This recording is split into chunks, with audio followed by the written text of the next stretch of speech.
with audio. All right, I hope.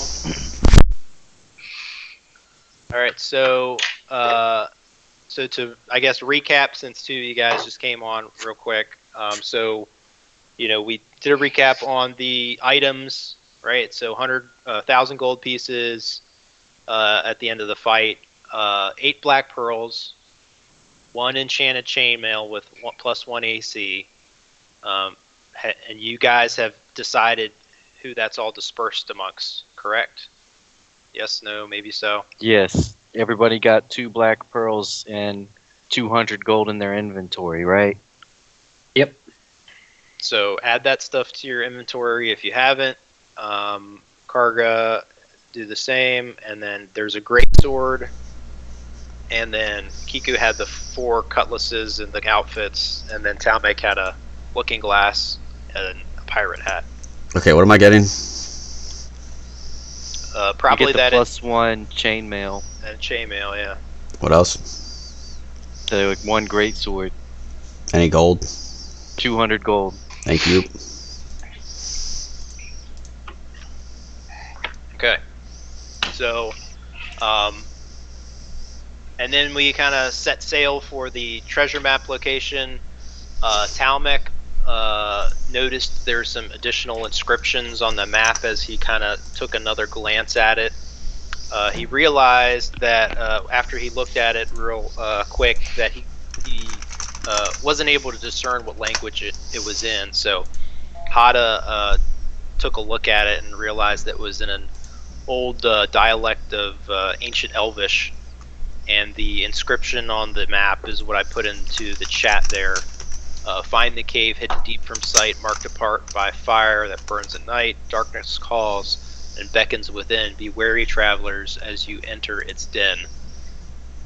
And then as we've approached the island here, as you've approached the island, essentially you came up on this landmass, and essentially it appears to be a solid rock formation.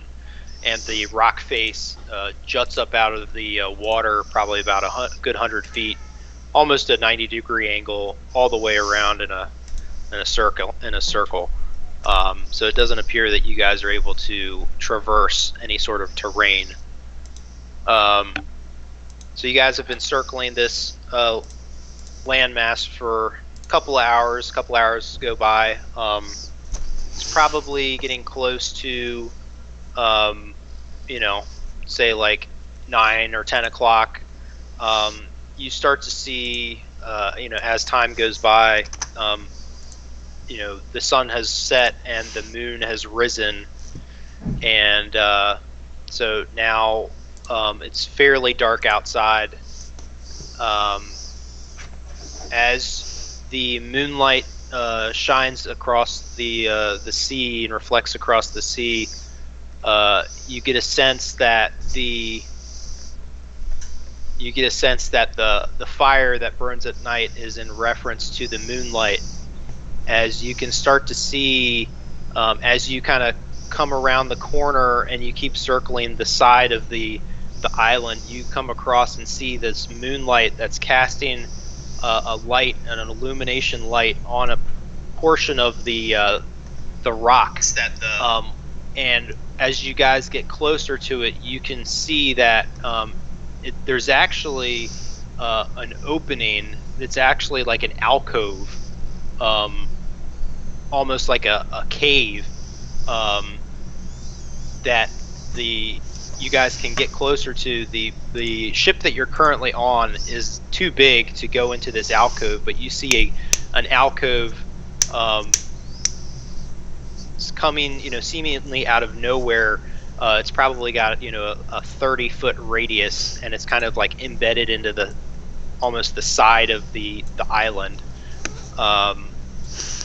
As you guys kind of make note of that and you approach it, as you guys get closer, you start to see some dimly lit torches on the interior of this alcove, and you also see a small landing with a couple of rowboats that are tied up to this landing.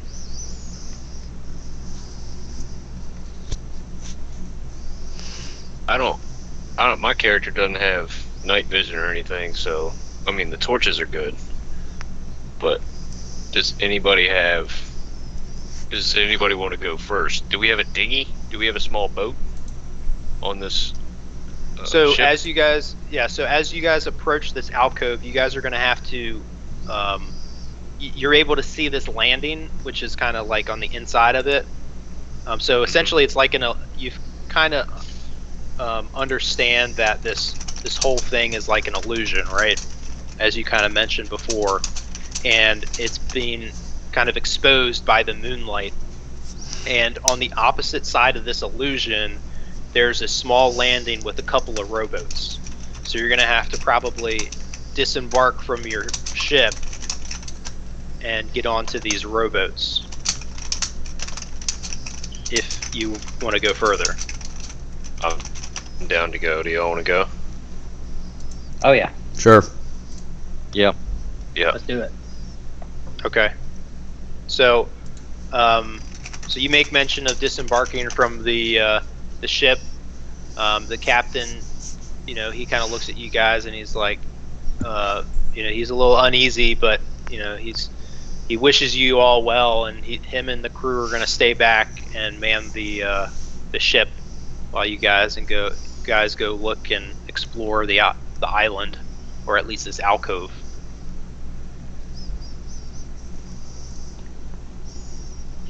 So there's two. Are we all jumping in the same dinghy, or are we taking two separate We could boats? probably all fit in one dinghy. So as you disembark from the ship and you guys get closer to the landing, you realize, and you get closer to the rowboats, you see that the rowboats are probably couldn't be more than, say, like maybe 8 feet long, 5 feet wide. You can probably get a couple of you on one, but you're gonna have to at least take two.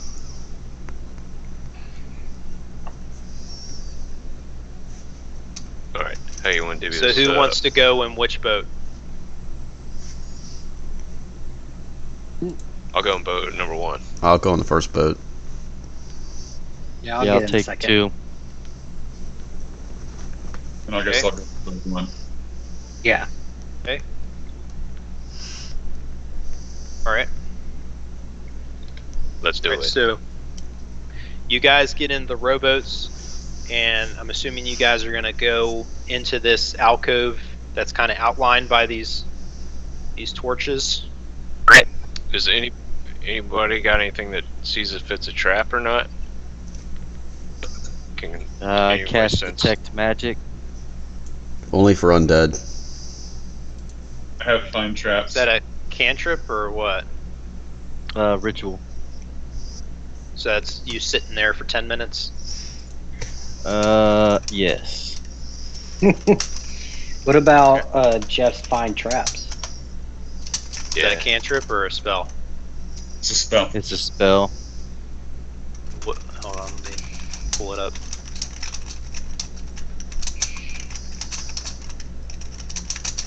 And what exactly are you trying to do? Just finding any traps in this immediate area? Yes. Okay. Is that what you want to do right now? What do you guys want to do? You think we should check it for traps? I just Worth our don't want to time? row into this illusion. I and don't then know. I'm a charge right in something kind of a happened, guy, you know? so No, we could check first. Alright, let's check. Okay. So, Constantina, you cast your Find Traps spell. As you've kind of passed through this illusion, you guys are kind of a little wary of, obviously, what's to come ahead. You can't really make out too much in front of you. Obviously, the only thing that is allowing you to have dim light at this point are the torches that are essentially established on the both sides or both walls of the alcove that you guys will be traversing down. You cast the Find Traps spell, and you don't get a sense of anything in the immediate area that would harm you or hinder movement or anything like that. but it is obviously a very eerie, environment and an eerie place to be. I'd like to use Divine Sense then. Okay, and then what is that? I can sense anything affected, or no location of any celestial fiend or undead within 60 feet that's not behind total cover. Okay, and is that a spell? No, it's a channel The divinity. divination thing. Oh, okay. I already know. Okay, so you Pretty sure I know the answer, but I'm gonna do it anyway. kind of reach out with your hand there, and you say some of your words from your oath, casting out this divine sense, and get a sense of the immediate area, trying to draw in and get an understanding if you can detect any kind of celestial or undead presence, and you outstretch your hand, and you don't feel any kind of dark or ominous or celestial energy kind of reach back out to you. So it's just kind of like a stillness. I keep rowing my boat forward. Okay. Yep. Press on. I also am regaling Hata and Constantina of the time that this reminds me I had to do some custom smithing work at a blacksmith at an eccentric millionaire dwarf's private island. Oh, that Okay, had to be needed some- that had to he be an needed some- interesting experience. It was yes, it was. He needed some custom wrought iron gates made, and I did some intricate full plate metal armor as Okay. statues for his lobby. So I'm telling him All right, this while plowing forward Yep.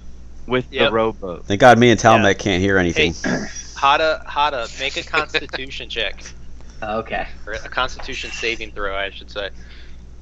Where are my saving throws? Here we go. Is he getting put to sleep? Maybe. I'm regaling.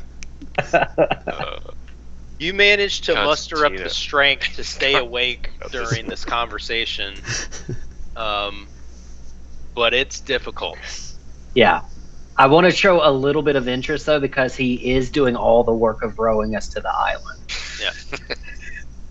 So you guys Hey, continue. Talmec, is there a silence spell?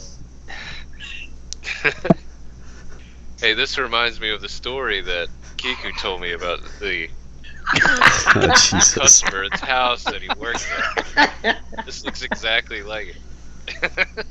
But I push you over the I boat. mean, if I had been there. You're gonna go over the side in about 2 seconds.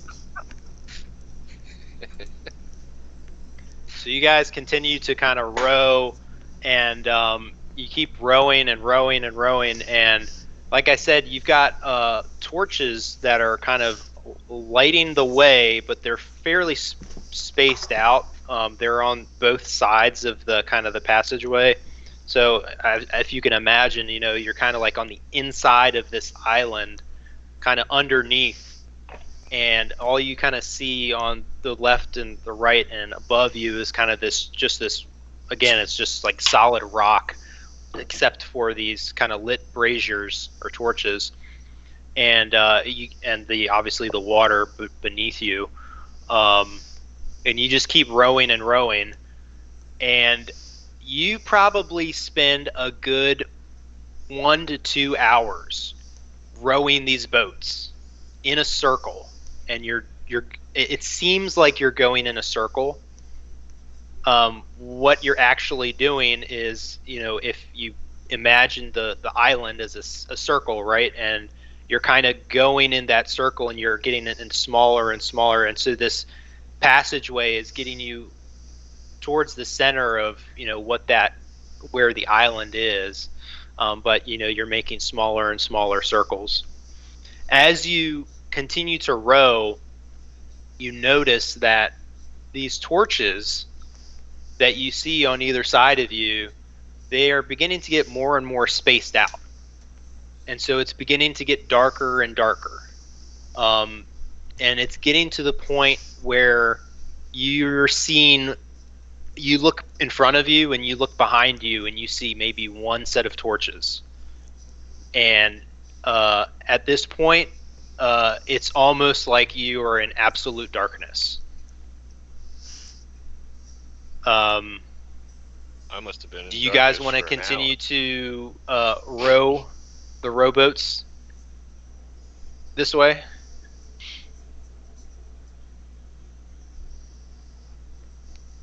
Uh, Do you have something to illuminate your way? yeah. Do we have anything in the boats with us? Don't you have that light spell? Can you Well, cast that light on the cantrip- oars? Nah, I got rid of that one to get a different cantrip, but I do have a second level spell called Continual Flame. It's Can't set our boats on fire. no, it's a flame equivalent in brightness to a torch, and it springs forth from an object that you touch, and the effect looks like a regular flame, but it creates no heat and doesn't use oxygen. Interesting. How long does it last for? Until you dispel it? Until I dispel it. It's is a it continual concentration? flame. Damn, do No. we want to burn a second level spell on this? It can be I covered think or I'm a hidden, but not Cantrip. smothered or quenched. What's your Discuss. cantrip?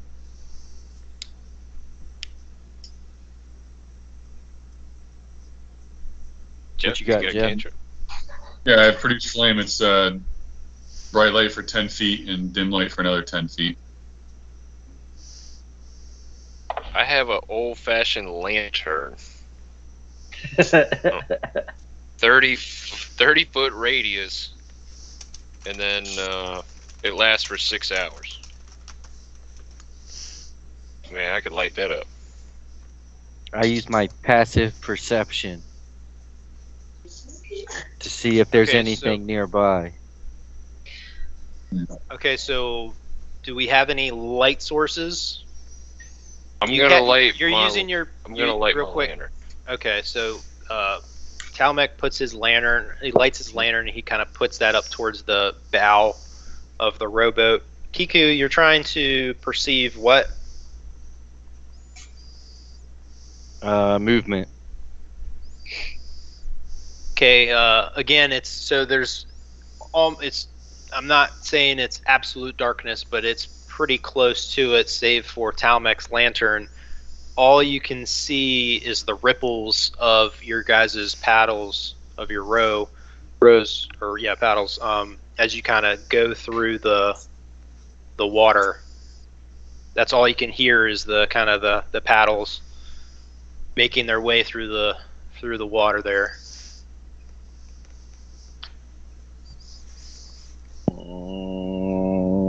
Well, without more light, we either need to plow forward or Constantine, can you do a dolphin? I can do something.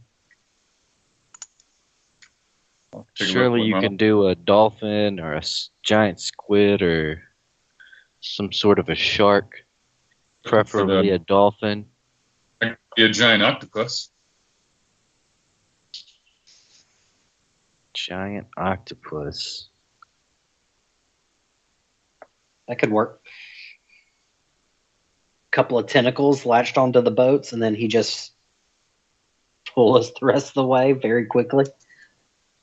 No, I'm still feeling good. Can octopuses see? Yeah, they have Octopi. giant eyes. They should be able to see. They have. Dark I guess vision. that I guess would it's make a sense. squid. Or squid. Let me see what. Oh shit. Yeah, that would make sense. Okay, so is that what you're doing, Constantina? You're going to turn into an octopus? Yeah, I'll do Something that. that can sense darkness. Okay, so what are you attempting to do? Turn into an octopus and what?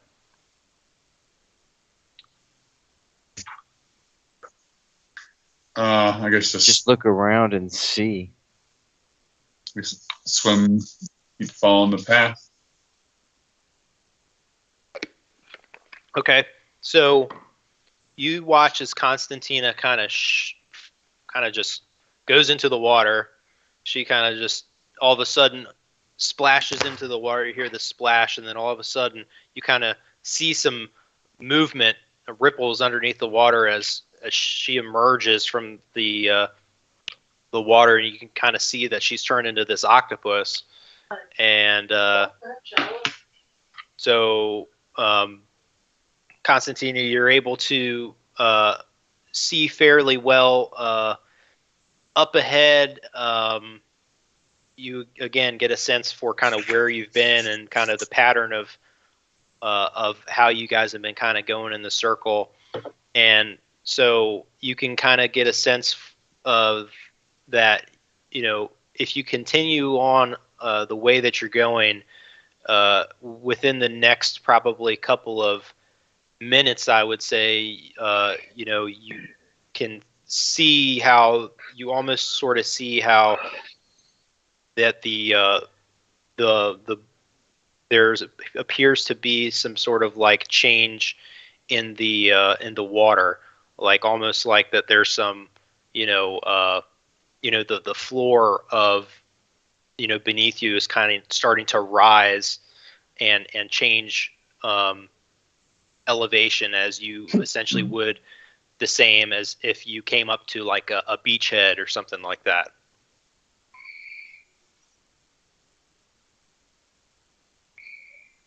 So I'm guessing he relays all this back to us.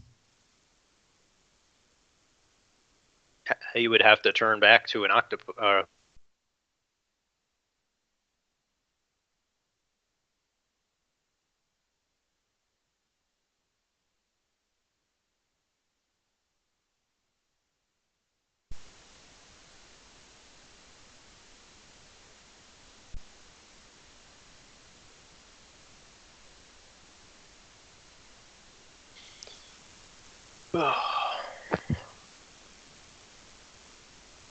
I think in order for him to do that, he would need to change back into a tiefling. Yeah, I was just thinking, how the hell does an octopus communicate with human?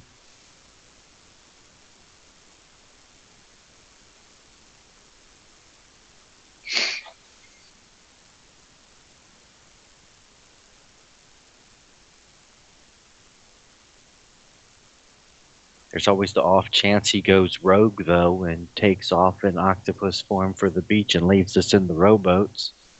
So I guess we should wait for him to... I doubt he's going to do that, but it is possible.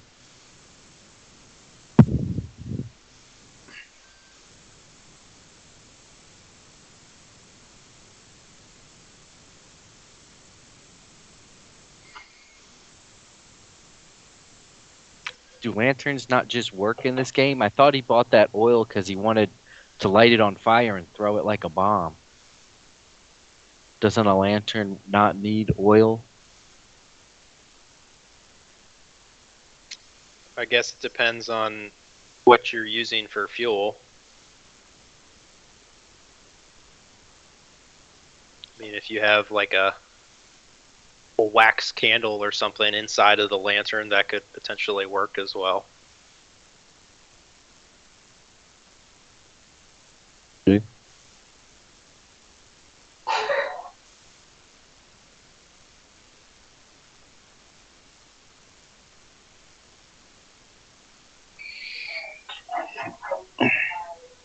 All right, Jeff. So you see this kind of, underwater. You can kind of get a sense of that there's appearing to be like this beach ahead of you guys.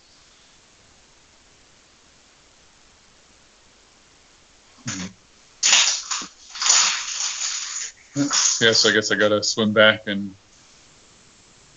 either, I guess, yeah, I'll just turn back and tell everyone the way to keep going, and we'll get there.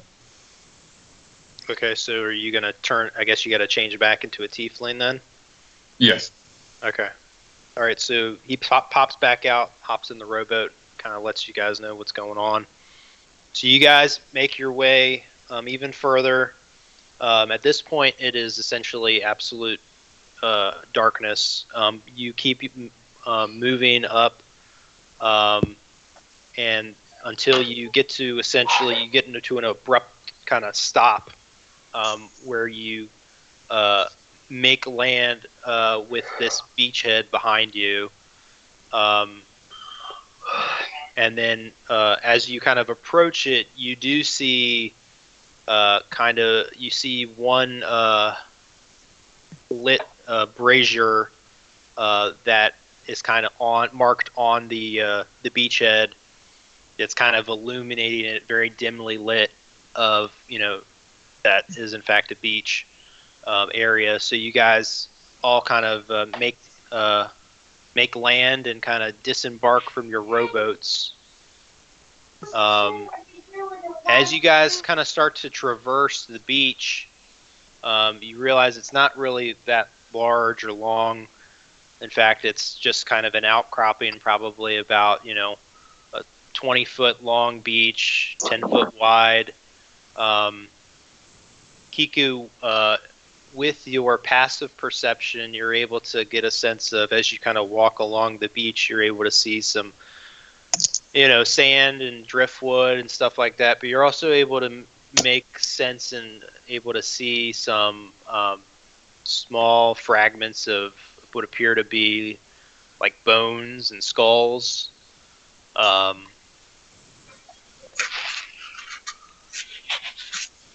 jeez, that's not good. This is a good place as any to get a short rest in.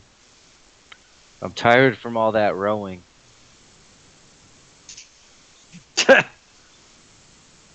Nah.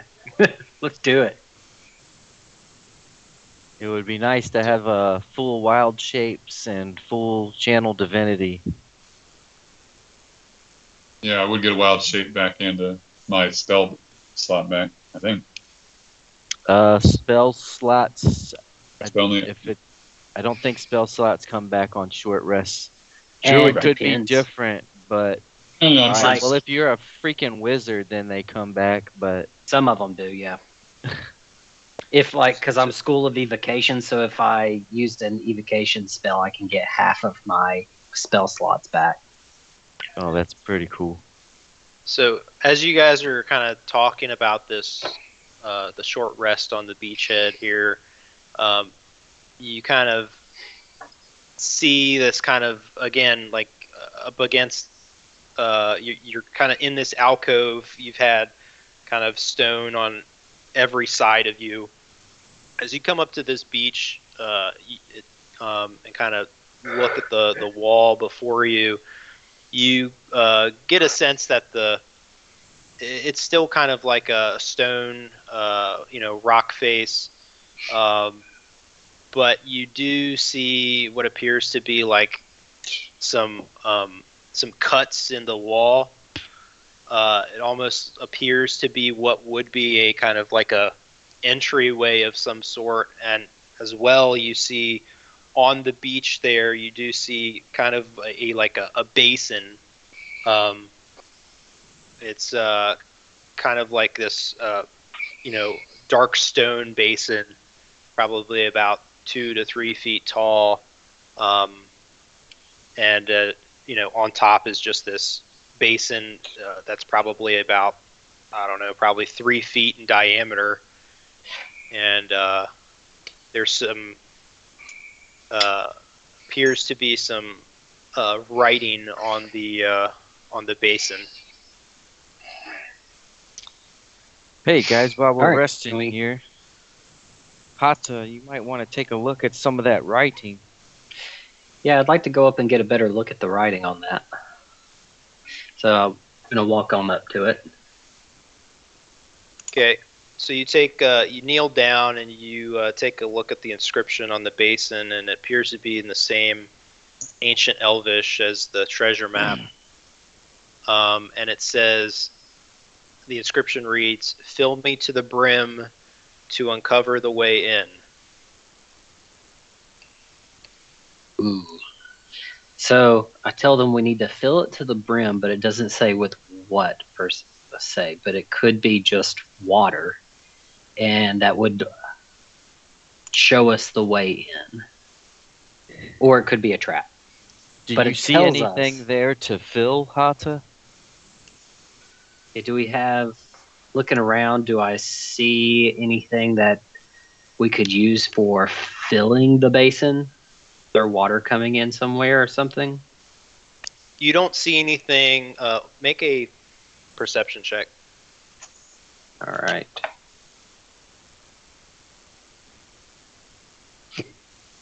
Yeah, Yeah. you take a look around the beachhead and you don't get a sense of anything that you could, an object that you could use as a container to fill the basin.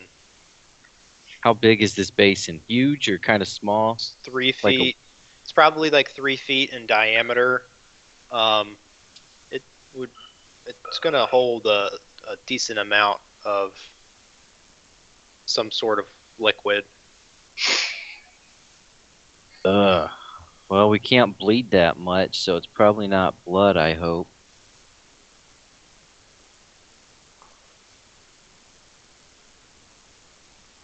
Don't we have a flagon of wolf's blood somewhere? Didn't we save that? Oh shit, we do have a shitload of wolf's blood too.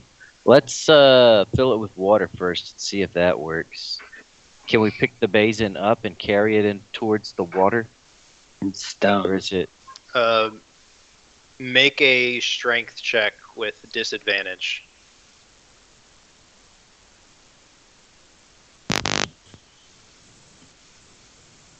God damn, that's a terrible check.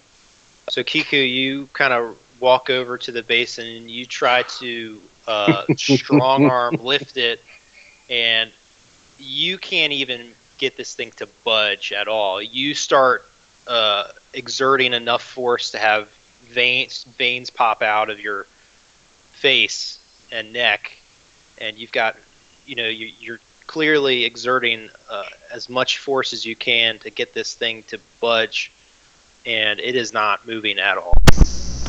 Let's grab some of these skulls and What if I start help filling him? them with water and fill this basin up.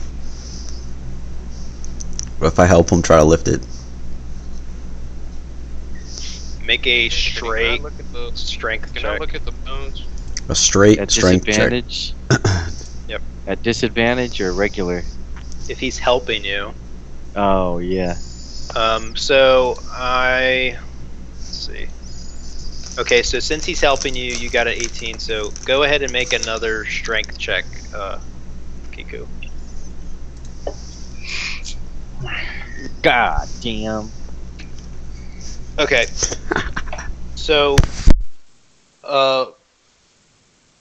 Karga, you see that Kiku is struggling with lifting this basin, and so you decide to kind of walk on over, and as he is kind of almost up underneath this thing with both hands trying to lift this, you come up alongside and kind of lift it and help him, and you almost kind of lift Kiku with the basin, and then he kind of sets back down, and you guys both kind of carry it over to the water there. And I'm assuming you guys are going to fill it up and then try to make your way back to the Yes. pedestal. Okay. So you fill it up. Again, this thing is huge. So now it weighs even more. Should we get everyone helping? So Probably not me. I have horrible strength. so who is trying to do what? I can help. Nate, you wanted to go check out some bones. Yeah, I just if there's these bones all over the place, I want to see if there's like bite mark. You know what I mean? Like if how can I see if they got bones snapped? Like how did these bones Make an investigation check.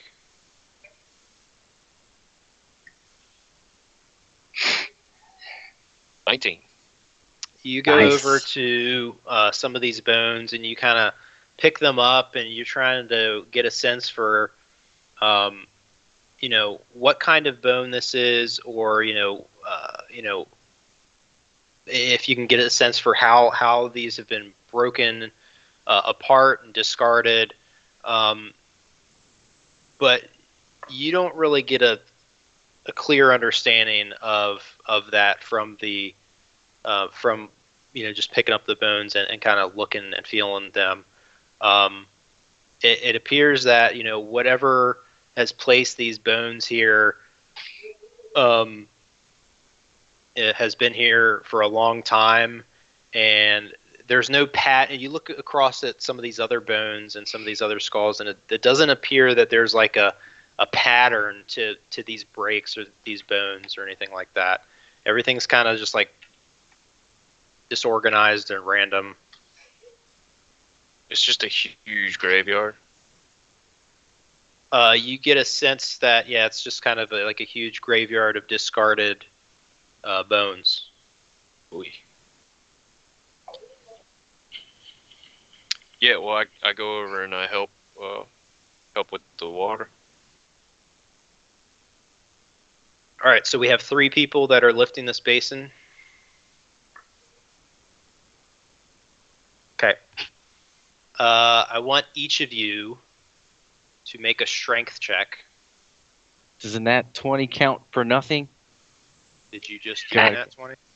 I do it a nat 20 with the basin. You did a nat 20 4 minutes ago. Now it's filled with water, so it's changed. I got 13.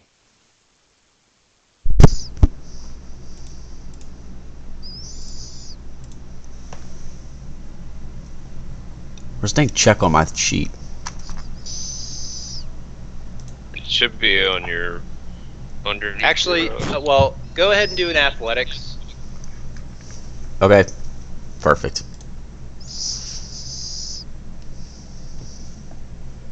Should I re-roll? Yeah, go ahead and do athletics, Talmec. I'll take Okay. it. 22. Okay.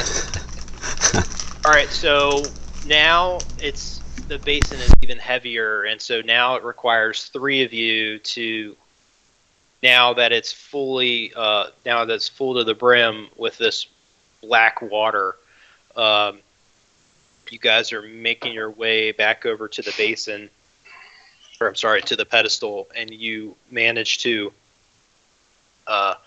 successfully, after some time, successfully navigate the basin back over to the pedestal and put it back down onto the pedestal. As you do so, you see that this basin begins to glow a bright white light, and the outline of this cutaway rock against the wall, the outline of this door begins to glow a bright white light as well, and you can sort of start to see some elvish inscriptions, and then all of a sudden the rock door, the door falls away, and there appears to be an entryway before you.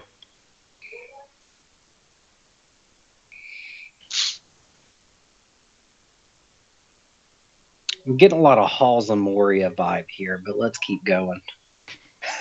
I did not watch the new. Is that good or bad? Amazon series. I mean, most of them made it out, but the wizard didn't. It's only a Balrog. Come on now. Yeah, Yeah, you shall not pass. being a What does a it say? div, probably just a bugbear. What does it say around the door? So the inscription that was briefly there is Oh, it's gone. gone now because the rocks have fallen away. Gotcha. Plow forward. I mean, I could walk up in there with my lantern, but I don't know if I'd somebody plow wants to go in there forward. that doesn't need a lantern. Yeah. Okay, so you guys take a brief look at this entryway, and the passageway before you is 5 foot, and so you guys are going to have to do single file through this passageway. So I'll take the back. who is going in the order, and what's the order? I'm in front. Me or Karga. Can you even fit? Yes. If your giant take the- monstrous I'll ass take can the fit, back. I definitely can fit. What's it? I'm what's not it concerned look about like me. in there? Is there any light whatsoever going down in there? Or do we need to go ahead and plan on having another torch? Or You I got my cannot lantern see in the any back. light other than Talmek's lantern. It is Okay. absolute darkness without. because our dark vision won't work in pitch darkness. Exactly, which is Total why darkness. you have a lantern. Yeah. So that is the only thing that is Oh. producing light at this moment. I didn't Alright. know y'all couldn't see either. I'd Not like in- to. They can't see in yeah. absolute darkness, which is what No. this is. Well, I have a candle I think I can use. I've got a torch. I've got a candle. I pull a candle out. Get it from- is it How from long does a Walmart? candle last? Like 30 minutes? Although a torch only lasts an hour. So 1 hour. wow, it's a good candle. All right. All right. So do we have the order? I'm gonna pass can my see- torch. 10 feet in front of me. Kiku is first. Who's next? I guess me. Hata or Probably Constantina. be. Okay, psych. Apparently not. I think Ricky should be towards the back to help cover the rear. Yeah, I'll go second. Who's third? Although it would be nice to have all the AC up front. Yeah, I can go third. Fourth. I'll take fourth. I thought y'all could see. That's why I was rolling in the back with the lantern. But should we put the lantern in the front? Yeah, you Like can. I can pass the lantern off. I've got a candle. How far does the lantern cast light? The lantern 30 casts feet. 30 feet of bright light and then 30 feet of dim light. So like it's 60 feet of light. Oh, that's good. Yeah, pass that on Yeah. up to the front. All right. So I mean, I can be in the front, or I can pass the lantern up to the front.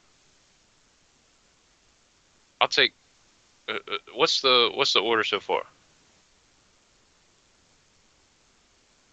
So this is what I have down from Uh-huh. front to back. Kiku, Hata, Constantina, Talmek, Karga. Yeah, that sounds about right.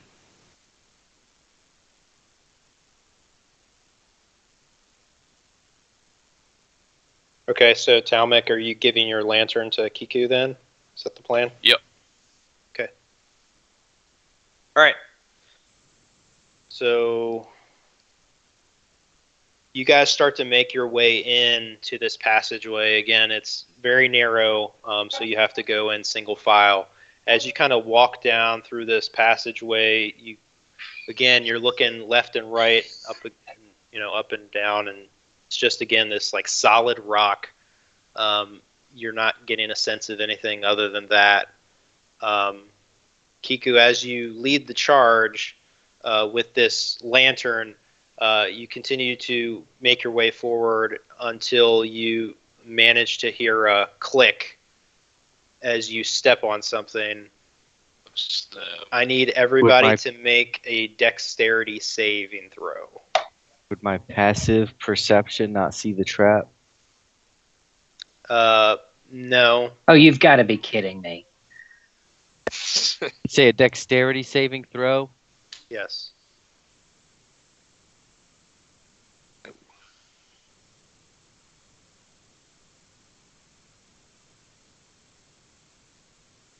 Look at Karga go.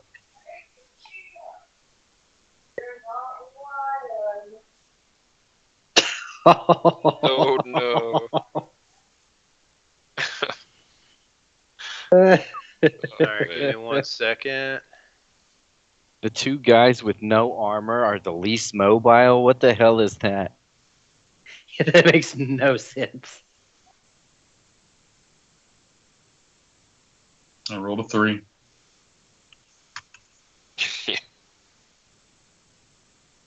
Kiku, I think you did a dex check, not a dex save. Oh yeah, you got to Typically- do a. typically, when I think of traps, I think of an investigations check. How do you do a dex save? What's the difference? Saving throw? Saving throw. Upper left on your sheet. Yeah, that's what I did. Was a dex. I just hit dexterity Well, plus No, 0. don't hit the dexterity. You hit there's a saving throw window or something. Yeah, it's Yeah. a saving throw. Saving throw Oh. modifiers. Click on the plus, whatever. There you go. But I don't right. understand. I can't keep the damn. What's the difference between the die throw? One's a check, one's a saving throw. Whatever. Shouldn't say anything. Sorry. Save, Yeah, no, you check. get smashed. Okay, Thanks. so Karga is the only one that passed. Okay, so Kiku, you managed to trip this wire, and so all of a sudden, all of these darts start streaming towards your. You hear this like, and all of a sudden, all these darts start shooting down the passageway towards you guys. Karga is the only one that's able to dodge out of the way. The rest of you take 2d6 piercing damage. That's going to be 6 damage. Dang.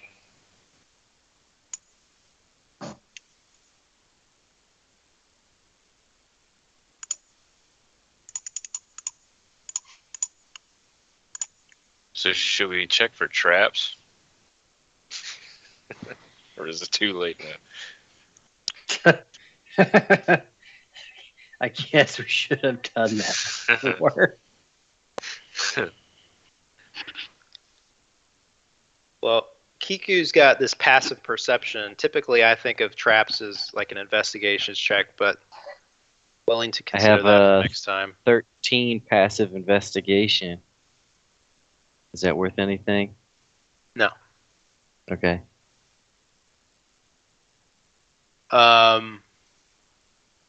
Okay, so you guys make your way into this next room. It's about 15 by 15 feet. Again, you can't really get a sense of anything other than, it's just a 15 by 15 room. The walls are kind of smooth stone. And in the center stands a stone cylinder. It's probably about 3 feet off of the ground. That's kind of all that you can see at this point.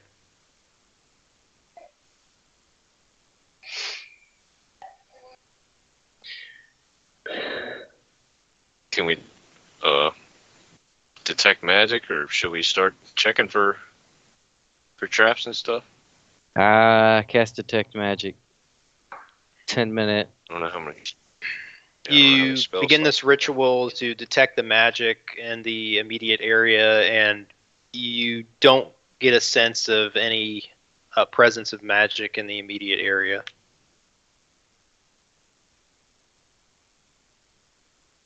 All right.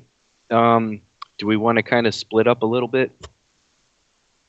Where I go forward 30 feet away from you guys and just take all the trap damage myself? Sure. Let's do it. You go 30 feet ahead. Okay, I plow And- forward 30 feet ahead and stay a continuous 30 feet ahead of the rest of the party while Okay. using myself as a minesweeper. Okay. As you take a step into the room, as you kind of pass by this this stone cylinder that's in the center of the room, you kind of walk up to it, Kiku, and there appears to be an inscription with almost kind of like a indentation on it that almost like it appears to be like a button. Lord. I push the button. But you don't even want to see what it says? As soon as you push the button, the two barred gates come down on the entryway behind you and in front of you. You guys are all trapped inside of the room now, and you begin to hear a metal cranking sound as you guys look up and see the ceiling is beginning to close in on you, and what appears to be spikes on the ceiling that are closing in on you guys. So you probably have, I'd say, about 18 seconds before the spikes come all the way down. All right, so we need to read what it says on the cylinder to see if it has a way to disarm it. What is it? I'm figuring it's also in ancient Elvish, and I'm close by you, so I run up to see what it says. Okay, I use the Karga, immovable rod. help me pick Talmac up so he can use the immovable rod. Okay, so what are we? So, Hada, you move forward to the inscription. Excuse me. The inscription makes mention of, in order to move forward, you must meet your end. Forward, we must meet our end.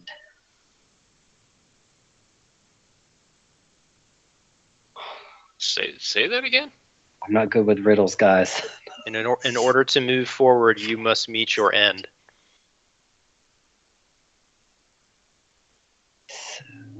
Well, I'm not very smart. It sounds to me like it wants us to die and move on to a different plane. So But I as say we long, go with the so you guys are immovable rod thinking idea. about this. So I will say that 6 seconds have transpired. So No, you have well, 12 seconds. We're left. also picking up Talmac, and he acts so he can activate the immovable rod. The immovable rod. Okay, how big is this immovable rod? So this flat iron rod has a button on one end. You can use an action to press the button, which causes the rod to become magically fixed in one place. Until you or another creature uses an action to push the button again, the rod doesn't move, even if it is defying gravity. The rod can hold up to 8,000 pounds of weight. More weight causes the rod to deactivate and fall. A creature can use an action to make a DC 30 strength check, moving the fixed rod up to 10 feet on a success. So where are you placing this rod? So you said you're picking him up. You're picking Talmac up. Is that what you said? Yeah, you said there's spikes, right? How long are the spikes? So as the ceiling is coming and closing in on you guys, you get a sense of the spikes probably being a good foot and a half long. Yeah, so we're picking him up. The so spikes are coming out of that the ceiling, not the floor. so that the immovable rod stays up in the air and the spikes can't hit us. But I Okay, guess so we could achieve the same result by Talmac just doing a simple jump and just pressing the rod and hoping that it's enough. Yeah. I was under the assumption once you press the button, it just kind of goes like up and down. It activates, right? So that's where it becomes immovable. So where are you activating it? In the center of the roof. Or do we Yeah. want to do it? Let's From do a it height on one of the perspective, edges how- of the wall. How long is this rod? It's just, That's it what doesn't I say. thought. I thought it extended out. Yeah. I thought it was gonna be like a. I didn't Right think when you that press the size button. mattered at all because it becomes immovable. It could be 1 inch long and it's still not going to move. Well, being 1 inch long isn't going to help if the spikes are 1.5 feet long.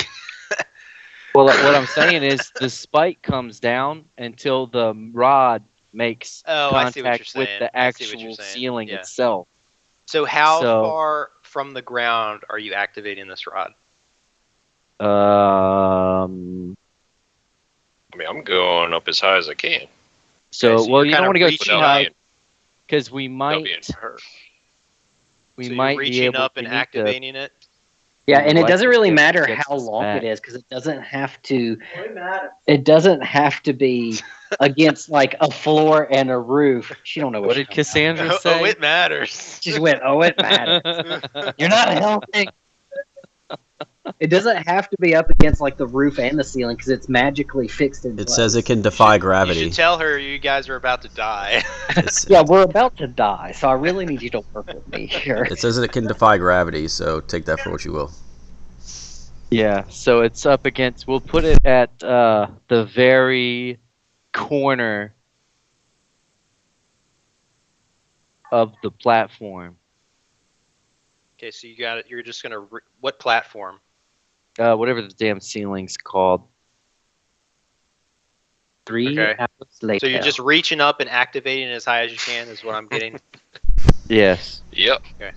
All right, so Talmec, you reach up and you try to put as much distance between the rod and the floor as you can, and then you activate the immovable rod, and then you kind of step away from it as this rod is just suspended in midair as this ceiling is coming down closer and closer to you guys. Okay, so probably have enough time to do one last thing. Is there anything else you guys want to do? Yes, I want Constantina, since before the last long rest she made good berries. She is gonna. Can you turn into like a cockroach or something really small that's less than 1 foot that can fit between the spikes? So when this thing kills all of us, you can bring some of us back. But can she access any of her equipment when she's... But all she needs is 1 good berry or 2, because she can put 1 in my mouth, and when I wake up, I have 2 more, and it's like a chain reaction. I mean, yeah, I can turn into something small enough if the spikes don't go into the floor and keep going down. If they stop at the bottom, I can definitely survive This is assuming that the immovable rod doesn't hold this damn thing. But just in case it doesn't. All right, so I get in the fetal Constantino, position. what are you talking? What are you turning into? So I'm going to turn into something small enough here. A mouse. Yeah, I see. Okay, I see a rat. I don't see a mouse. So we'll just do a rat. Rat will be good. Okay. So you guys are kind of like glancing around nervously. You're, obviously in panic. All of a sudden, you see Constantina. Boop, she's gone. She just turned into a mouse. You see. You look up at the rod as the ceiling meets the rod, and you hear some groaning against as the rod, resists the weight of the ceiling as it tries to oppose the immovable rod, and then all of a sudden, all you hear is click, and the rod falls to the ground, and the ceiling continues to come down and down and down. I grab the rod. Well, that's I not put it back fun. in the backpack. Okay. The ceiling continues to come down and down, and then as you guys are essentially lying flat on the ground, waiting to be impaled by these spikes, the ceiling comes in contact with the stone cylinder in the middle of the room that's 3 feet off of the ground, and it comes in contact with it. You hear a mechanical clicking sound, and then the ceiling begins to rise again. I had a feeling once you have to meet your death, which is coming down, gotta reaching your death. I had a feeling that's what it was.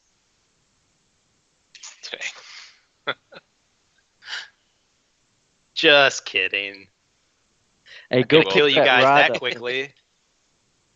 Go pick your rod back up and make sure that ceiling didn't break it. And then we see if any of us have extra pants. Nice. I Keep have some some outfits. pirate pants. I've got 5 full pirate outfits. I was gonna give them back up to the hookers back on the mainland, but Gonna bust in there looking like Captain Hook. yes.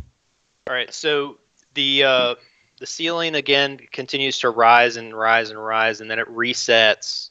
Once it resets, you hear another mechanical clicking sound, and then the gates that barred both the entry door and the exit door have lifted,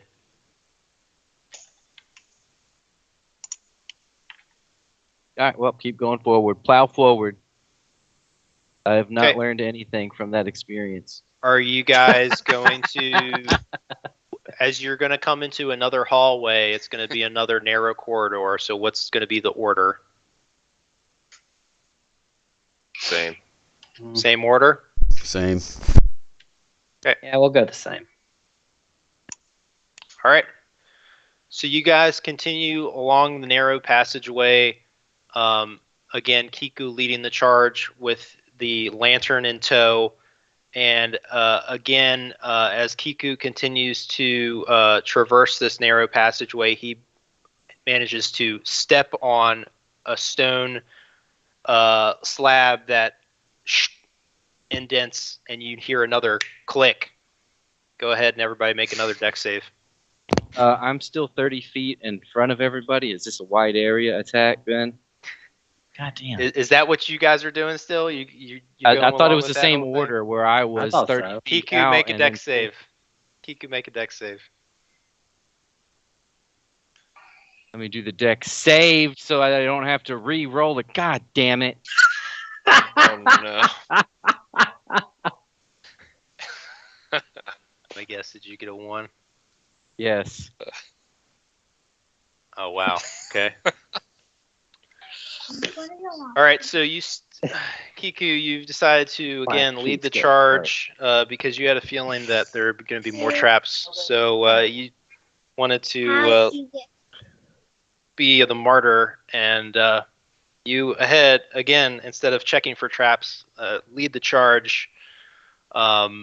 And you manage to step on this stone slab that kind of indents. And again, a bunch of darts shoot out of the wall in front of you, and you take the full brunt of the barbs, and that's going to be 12 piercing damage Ooh. to you.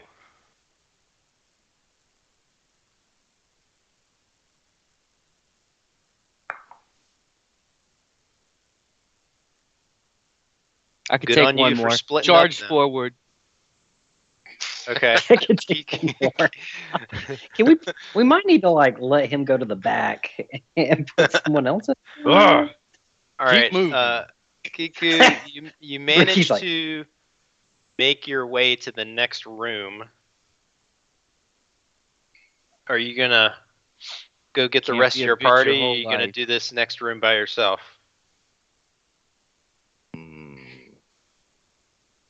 Tech magic. Where are the rest of you guys? You guys are still in They're the other room. 30 feet. They're 30 feet behind me. Well, They now we're saw me scooting take forward, darts, and I said, "Oh, I'm okay. Keep moving." and we all know where where that. They didn't see uh, anything. trap They is. just heard chunk, chunk, chunk of the darts hitting my armor. Okay, so are you guys continuing to move forward? Yes. Carefully. I used my perception to see, to look, to investigate and look around the room. Perception. Okay, the new room that you're in. Okay. Yes. All right, yeah, you look around the new room that you've entered into, and you just see 5 mirrors that are up against these. Again, it's, other than the mirrors, you can't see much of anything as you kind of enter the room, and you see a barred, door. As you enter the room, the gate comes down in front of you, barring your passage out of the room. But as you take a look around, you kind of, make a 360. All you can see are 5 mirrors and your reflection in the mirrors. And we're That's just heading him. that way. Does he warn us of any of this? Like, are we going, hey, how's it going up there? So I in this used a particular- universal signal to. Sorry, In go this, ahead. I was just going to say, in this particular room, only the exit doorway is barred. So you guys are actually able to enter this room, but you just Okay. can't go through the next room. Okay, so we're So all I in the signaled the room together. guys to come towards me. So I devised a simple lantern pattern where if I do a circle pattern, it's come towards me. If I do a shake pattern, it's move away from me. Are we not talking? Or it's stop. And if I do a up and down pattern, it's back up.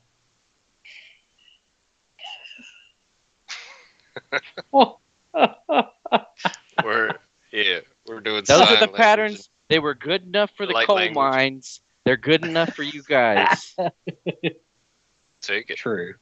I'll take it. So we're in the mirrored room. Yes. We're all in there now. Yep. I would like to investigate the mirrors. You want to investigate the mirrors. Okay. I'd like to look at the mirrors. Yeah.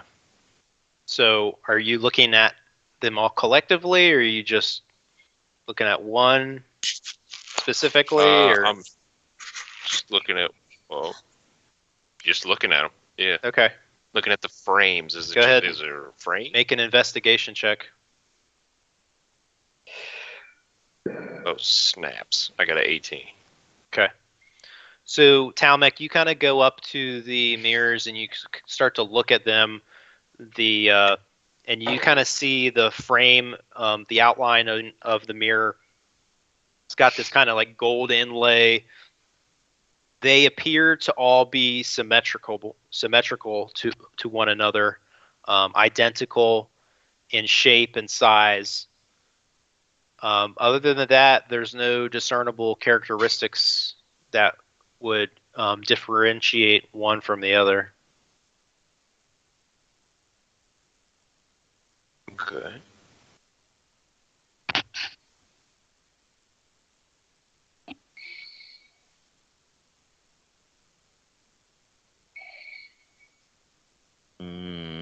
I cast Cure Wounds. Okay. Assuming on yourself. Yeah. Restore 13 hit points as a radiant energy washes over you. Anthony, I want to knock on one of the mirrors. Like, knock, knock, knock. Okay. Make a strength check. Oh, God.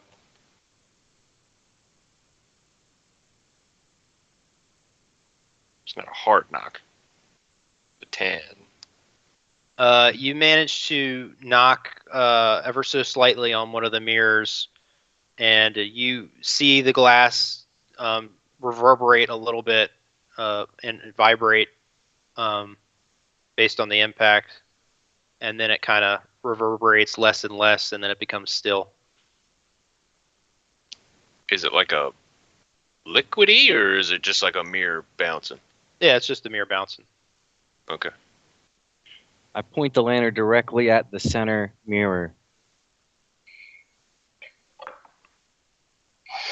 So you shine the lantern at the mirror, and you see Yes. reflection. You see your reflection of you holding up the lantern to it. Is there any... There's just Does 5 the light, mirrors? like, That's the bounce whole off or damn what? room is 5 mirrors? Did anyone start pushing on the mirrors? Yeah. If not, that's what I was going All to right. start. Let's each stand in front of a mirror and see what happens. So each of you takes a step in front of each one of the mirrors, and you each look into it individually, and you all see your own reflections staring back at you. And you kind of make a sideways glance over to the exit door, which is barred, hoping to see some sort of movement, and nothing happens. Detect magic. You begin to cast a detect magic ritual, trying to glean a sense of any sort of magical properties or magic spell that is, perhaps casting an illusion, or there's some sort of force on this room, and you're not able to gather any sort of sense of magical spell. Well, there's no magic here, boys. This is just a mechanical trick, whatever it is.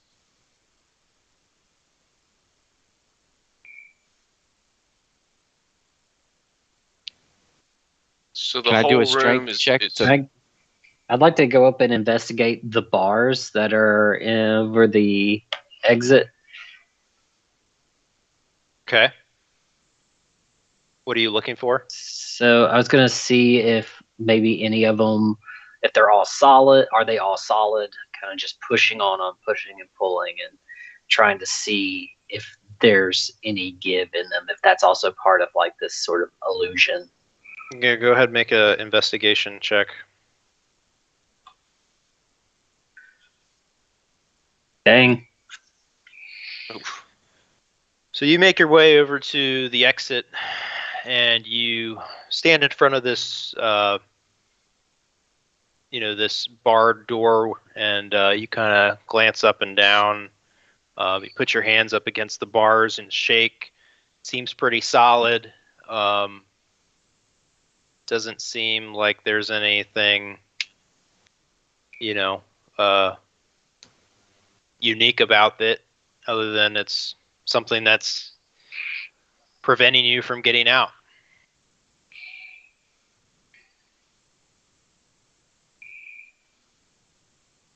I want to try and move one of the mirrors. Is it even possible? So you go ahead and make a strength check.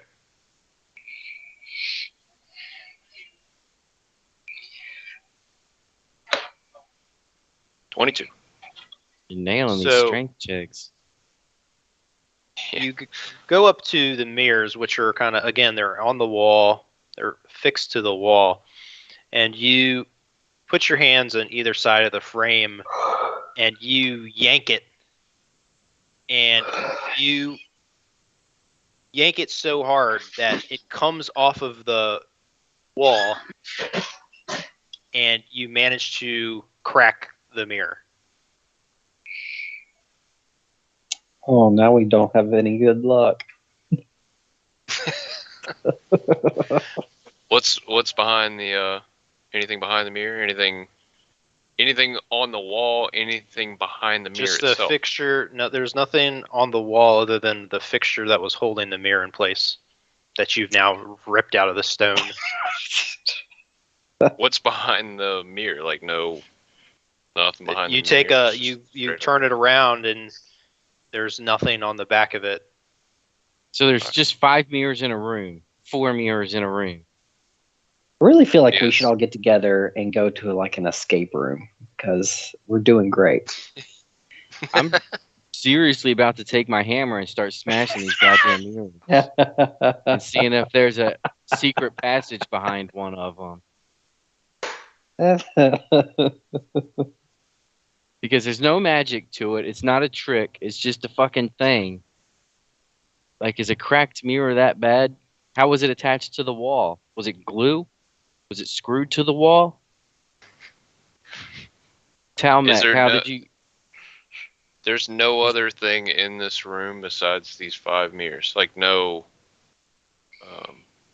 writings, no nothing. Make a investigation check.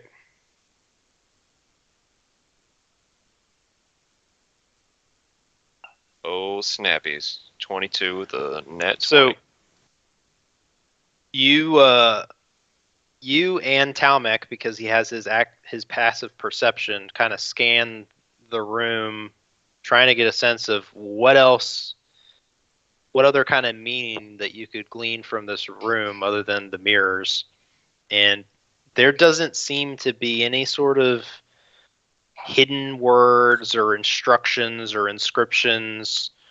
Talmec, you kind of look at the back and the wall, and again, you can't, and the back of the mirror, and you don't see any sort of like hidden mechanical devices or anything embedded within the back of the wall where the support was. You don't get a sense of there being anything hidden behind the mirror. I knock gently on each of the mirrors in turn to hear if there's any difference, like a hollow passage behind one of the mirrors. So you go up to the remaining 4 and you knock gently on them. And you hear the same audible tone against all four. There's just that gentle vibration of the glass. What if we turn the lantern off? I turned the lantern off.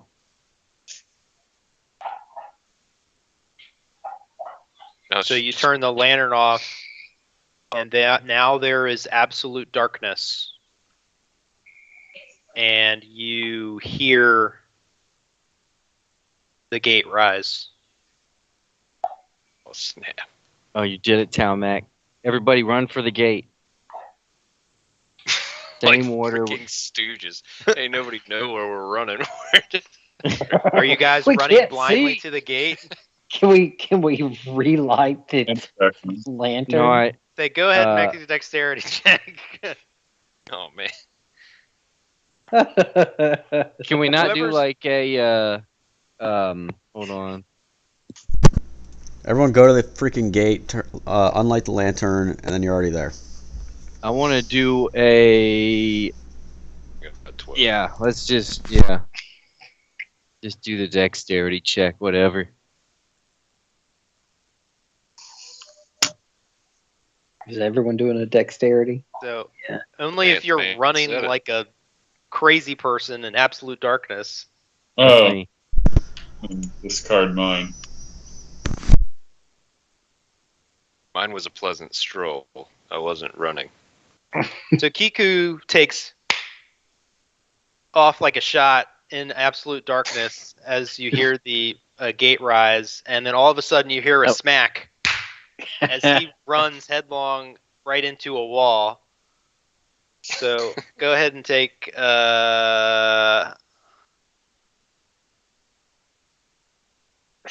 you take 2 bludgeoning damage. Talmek follows you slowly. He manages to trip over his footing, but manages to stay upright. And Yeah. the rest of you kind of just take your time and blindly navigate towards the exit way. Yeah. Okay. Have you all exited the room? Yes. Yes. Okay. Are you going to relight the lantern? Yes. You relight the lantern, and the exit door remains open. So you gather that the reason that the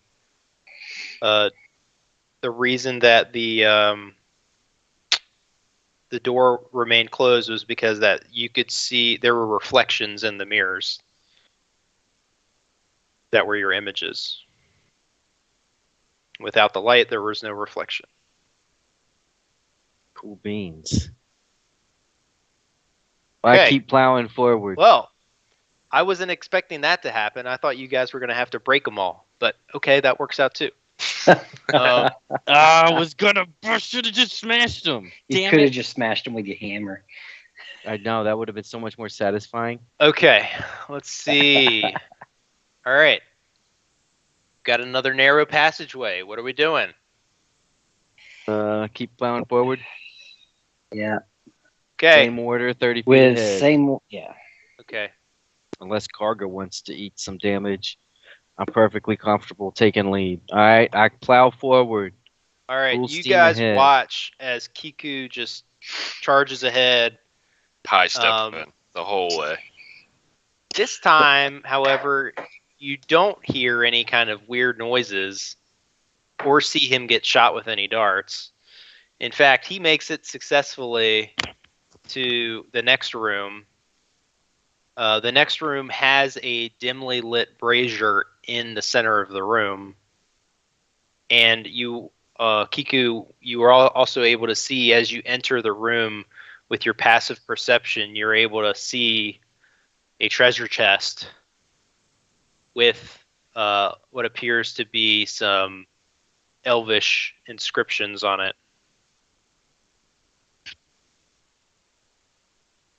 I call Hata up to read the inscriptions. Also, I cast Detect Magic. And maybe let's just see what the inscription is first. All right, I head up there to him. Okay.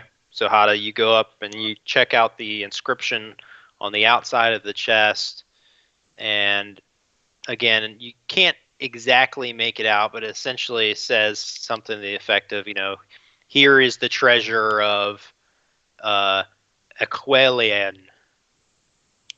Some sort of you don't based on your history of elven lore, you don't know who Aquelian is, but you would gather that it's some sort of person of elvish descent. All right, so we see that inscription, but do we see? I guess so. I tell them it says, "Here's the treasure," and then everyone's kind of wondering where that treasure is. Guessing.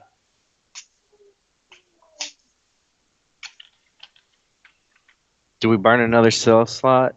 Detect and trap? Or do we just pick the treasure chest up and carry it out of the cave? Is there a lock on? That is absolutely accurate, That's Clay. hilarious. Does anyone have like mage hand or anything like that, or whatever it is, the spectral hand? Oh yeah, I do have mage hand. That's right. So it can hold up to 10 pounds, and it can press things and open things. Okay. So what are you going to be trying to do? So I was going to run it around where the inscription and stuff is along the wall. I hand Hata the lantern and back up a little ways from the chest to let the professionals investigate. Oh yeah, enough traps. And we all need to back up. I think.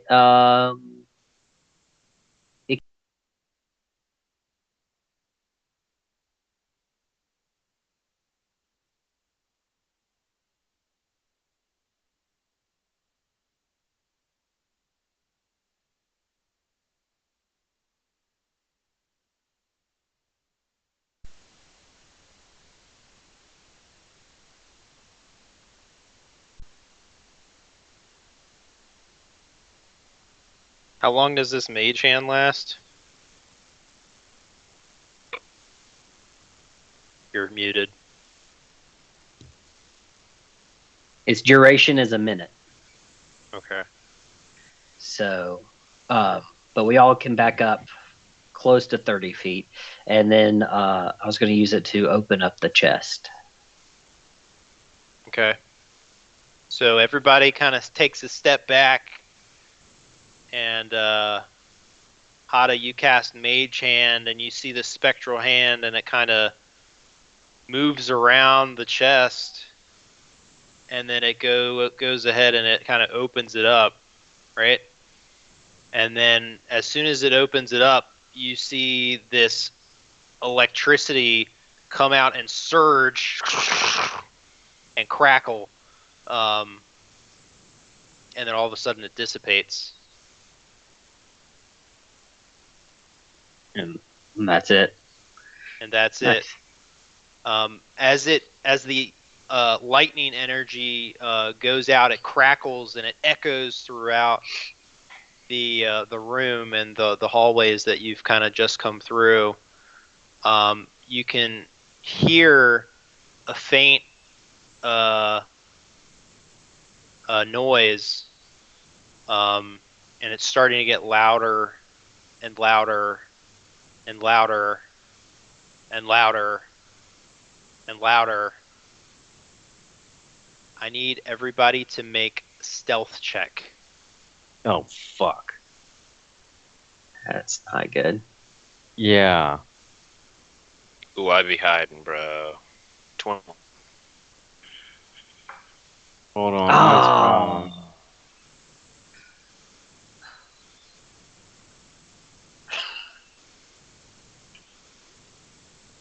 I have to roll at disadvantage. So we have a bunch of I mean, I didn't roll disadvantage, but 4 is Not low. so good rolls. Just Okay, keep- so let me add these up here.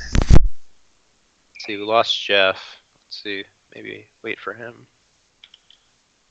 Wait, why do you have to roll at disadvantage? He's got My Heavy armor. chainmail. Oh, yeah. I'm not even gonna bother rolling again. I got a 4. Okay. Well,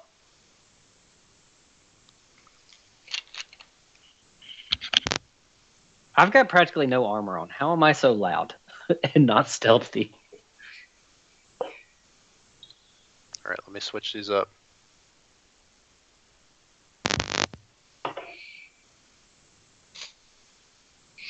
All right. Can you see the new map? Oh snap! Yeah. Yes. All right, this is essentially where you're at, and you. Here, I'm gonna do this instead. I like this one. Okay, so you guys hear this loud noise, this kind of like this, and you start to look at the walls as you see the walls start to kind of shake a little bit, and you see rocks that start to fall from the ceiling, and all of a sudden something bursts bursts out of the side of the wall, and you see this creature that emerges and has essentially just burrowed out of the side of this metal, not this metal, but this stone wall, and you see this this nasty creature kind of before you. It's like this beetle-like creature. Before we go to combat, or it's once we hear it start coming, can I go ahead and cast one spell to be ready for whatever's coming through the wall? Well, that was what the stealth Or check was for. That was what the stealth check. Yep. And so you guys didn't do good enough to get a surprise round, and you didn't get surprised. So Yeah. we're just going to go ahead and roll initiative. Let me clear. Oh, I do well on it. Don't worry, I got a 5.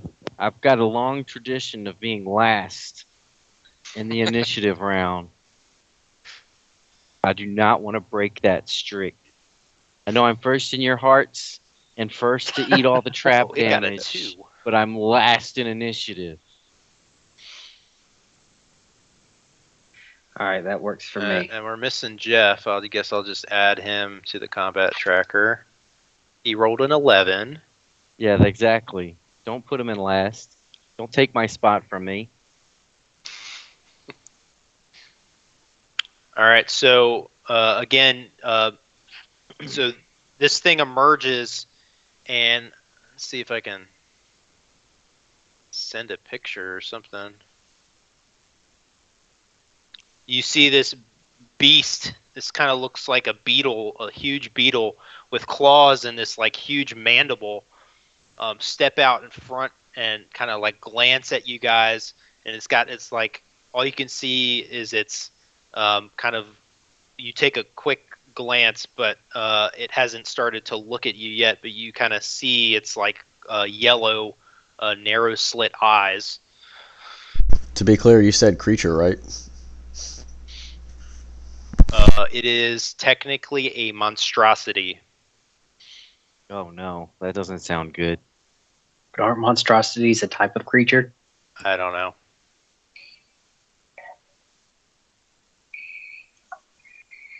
Probably. Anthony, can Yes. you make the token It rolled a smaller? 2. Yeah. Can I make what? Token smaller? Yeah. It rolled a 2. It rolled a 2, yes. Nice. All right. Yeah, there we go.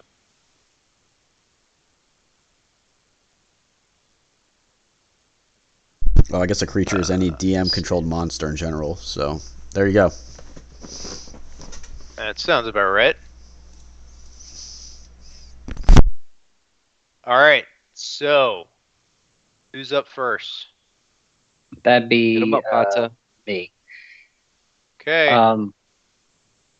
First thing I'm going to do actually is cast Shadow Blade, one of my new second level spells. Well, it can do it as a bonus action. It's a casting time. So, and basically what it ends up doing is creating this shadow sword that'll last for about a minute. And it can deal psychic damage when used like a regular blade. So real quick, this thing boomed into the room and then it kind of about faced towards you guys. Right. So, real quick, so you're going to be casting the spell, right? Are you going to be looking? Does that require like a spell hit DC or?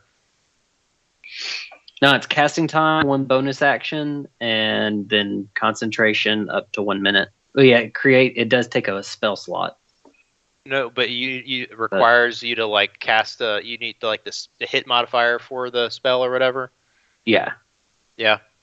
Are you looking at this? Yeah, I can just cast it. I don't have to have a hit modifier. It just cast it and then effect. Okay. Are you going to be looking at this creature while you're casting the spell? Yeah. Okay. So as you go to cast this spell, you look at this creature and your eyes meet the eyes of this creature and you feel an unnerving confusion rattle your mind. I need you to make a D8. Actually, wait, no. Sorry. Make a charisma saving throw.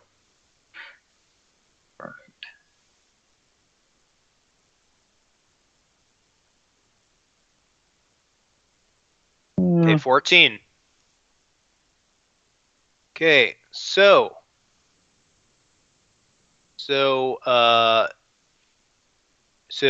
you feel this this confusion start to rack your mind as it prohibits you from being able to do what you're actually trying to do. So I need you to make a D8 roll. Roll a D8.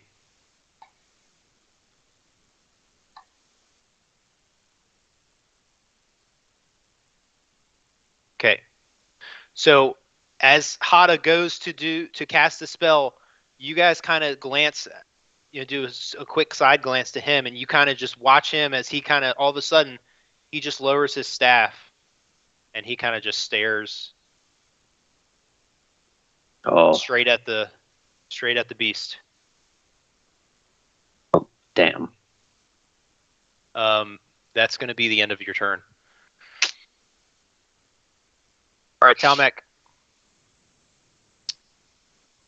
How big is this creature? He's a large creature. Okay. And then I rolled a 21 on my stealth. Does that account for anything or no? So the stealth roll that we did was for collective initiative to see if you guys were going to get a surprise round or it was going to get a surprise round, and the average turned out to be a little bit in the mix. So you didn't get a surprise round. You weren't surprised. So we just went for initiative. Okay. All right. I use Hunter's Mark, and I put it on the creature there, and then after I use. So what is that? Does that require you to glance at the creature? Hunter's Mark is a bonus action. You choose a creature you can see within range and mystically mark it as. Are you going to be looking at this creature? No, I'm not going to be looking at the creature. I'm just going to point at that thing over there. So if you're not going to be looking at it, how are you going to be able to cast Hunter's Mark if you can't see it? Are you going to be? You're correct, sir. Are you going to be averting? I looked over at it. You looked over at it? You can avert your gaze. That's something that you can do. And kind of try to do what you're doing. I'm going to try and avert my gaze and Hunter's Mark it. Okay. So I'm going to say, for the intensive purposes of this, Roll a d20. Just in general. Yep.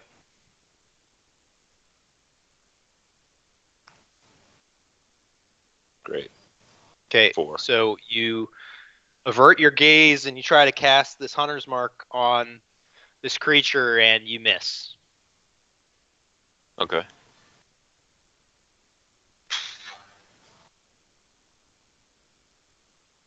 So that was a bonus action. That was a bonus action, yeah. Okay. My hunter's mark. And then, oh shoot, I didn't mean to do that. So then I cast Snare, which is a, that's an action. And then Okay. it's, as you cast a spell, you use the rope to create a circle with a 5-foot radius on the ground or the floor. When you finish casting, the rope disappears and the circle becomes a magic trap. This trap is nearly invisible, requiring a successful intelligence check against your spell. Save DC to be discerned. The trap triggers when a small, medium, or large creature moves onto the ground or the floor in the spell's radius. That creature must succeed on a dexterity saving throw or be magically hoisted in the air. The creature will be restrained there until the spell ends. And he's 3 feet off the ground. Okay, so you're essentially targeting the ground and putting a trap down Yep, right in front of him. in front of. The beetle. Let me slide my token where I'm thinking generally. Yeah, put a circle or something where it is. I'm thinking like right here. All right, let me move my character back where it was. I don't know how to draw. Just double click. Circle. If you double click, I can draw a circle or something. 8. Here we go. Okay. Right there. Yep, that works. Okay, so you place a trap. So you, you're not looking at the creature, and you look at the ground in front of it, and you put a trap down by its feet. Okay. Yep. Okay. Yeah, that's Is that it? Are you going to move or? I will move to the other side of the room. Okay. Is that a column right there in front of me or no? No. Is it any type of rock or anything? It's a Or is small it just- rock. It's not a column that maybe gives you a little bit of cover, but nothing that obscures your view. Can I take like a little cover behind it, or is that not? Yeah, you can take like a quarter cover. Take quarter cover, and I'm done. Okay. Karga. And then Constantina and then Kiku. Okay. Is its back against the wall there? You're muted. Yes. Okay. So if I go to the side of it, can it still see me, or am I off to the side because it's so large?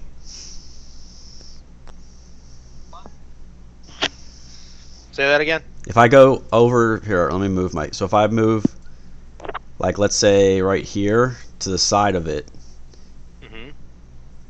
can it still see me, or am I to the side? I would say If I choose, that because if I choose to look if at you- it, I'm not if looking you at it in the eyes.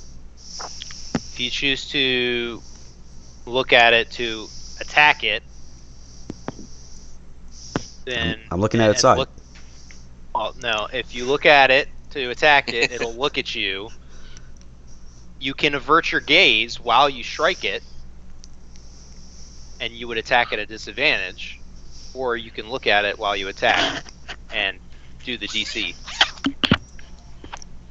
I'll take the. Okay, fine. I will use my bonus action in an attempt to use my Channel Divinity Vow of Enmity, which is I can choose a creature that I can see within 10 feet, and I gain advantage on attack rolls against it for 1 minute. Okay. And then I will I guess I'll roll the saving throw to see if to try to attack. I'm basically gonna. So you shout at this what appears to be this creature that you don't know what it is yet, but and you kind of you kind of see this your shout kind of influences the creature a little bit. So anytime that you go to attack, now that your attacks will have advantage, or your disadvantage attacks can now be treated as a normal attack. Yep. Okay, so I'm gonna try to attack along with Divine Smite, but I'll roll the save. Which one is it? Well, you don't have to roll the save if you don't want to. You can avert your gaze and attack at a disadvantage. But because you just cast this vow, I guess that's true. Okay, yep. you would just do a straight roll. That's right. That's why I did it in the first place. Okay, I'll just do a straight roll then. Okay, so I'm averting my gaze. I'm going to attack and try to use Divine Smite. Okay. So go ahead and do a straight roll.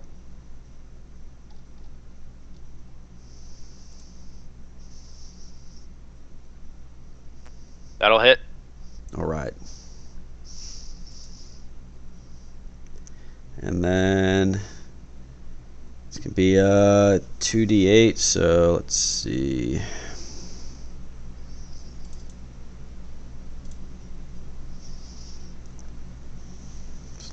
$20 total.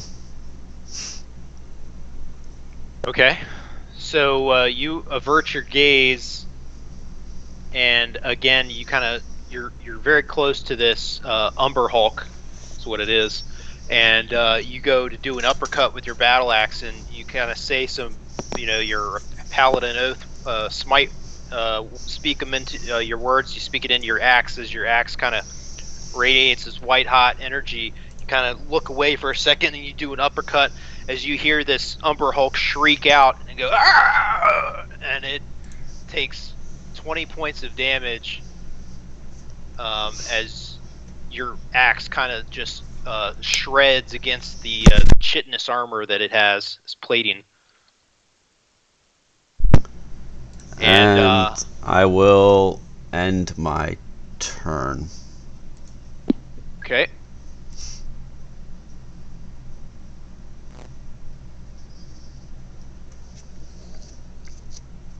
Yeah, so for Hada's thing, he went to go target it, but he couldn't actually say his words. Yeah. Because he got DC checked, so he didn't actually technically use a spell slot. All right, Constantina, you're up. Okay, so I guess I joined late. All of a sudden, I joined and we're fighting something. What's going on? Yeah, so you guys got to the next. I can't remember where you went out, but you got to the next room. There was a treasure chest, and you guys managed to open up the treasure chest with Mage Hand, and lo and behold, there was a trap on the treasure chest, but you opened it up with Mage Hand, so Kiku didn't actually take any damage this time. And there was a lightning trap in the chest, and so that lightning came out and crackled and echoed throughout the caverns, and it alerted this creature that just bored through the side of the stone slab wall, and now you guys are in combat. Okay. And what's it about looking at it or something is a problem? Yes, so if you look at it to cast a spell or something, then you got to make a DC charisma saving throw. Alternatively, you can avert your gaze and still try to do what you're doing. You would just do it at a disadvantage. So, like, for instance, like if you're trying to cast, like, produce flame or something, if you wanted to do that, you could avert your gaze, but you would have to, and you would not have to do the saving throw, but you would have to do produce flame at a disadvantage. Okay. All right, and that's only for spells, not for like what Karga just did. Well, it's for melee attack too, but he actually just cast a spell at the beginning of his turn that gives him advantage. Oh, So the okay. advantage and disadvantage cancel each other out. Okay. All right.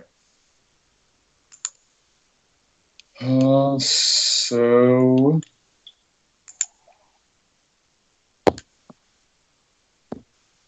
um, so I guess I'll do. Let's see here. I'll do poison spray. Okay. It's a cantrip. There's my thing. Okay, so are you looking at it while you're doing this? I guess I have to. I believe. So you can do it and then do the saving throw, or you can choose to avert your gaze and try to do it. I guess I'll avert my gaze. Okay, so is there a hit DC with this, or is it? Yeah, I'm trying to read. Let's see. It just said the creature must succeed in a Constitution saving throw or take 1d12 poison damage. Okay, so Con because 14. On 14. Yeah. yeah, so because you have to avert your gaze, he'll get an advantage on his con save. Okay. And that's a 14 DC. Mm-hmm. Yeah, he passes that. So he succeeds. So no effect, I guess. Yeah. Yeah. If he succeeds, then there's no damage. Okay, so you cast out this poison spray, and he kind of manages to shake it off, disperse the poisonous gas. Did you want to move, or is that the end of your turn?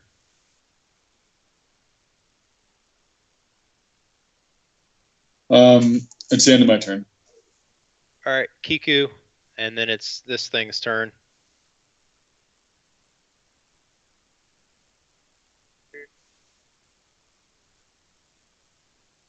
Put your mic down. I move here. I'm going to cast. Let's see. So he's 10 feet away. So I cast.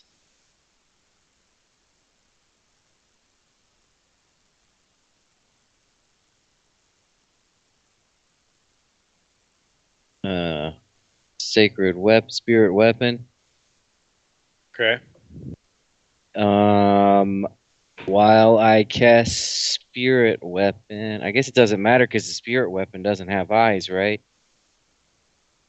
I don't know. I hold my shield up as I approach him, and You I don't need look to. at my. Yeah, you don't need to look at him to cast spirit weapon. So I right. cast spirit weapon.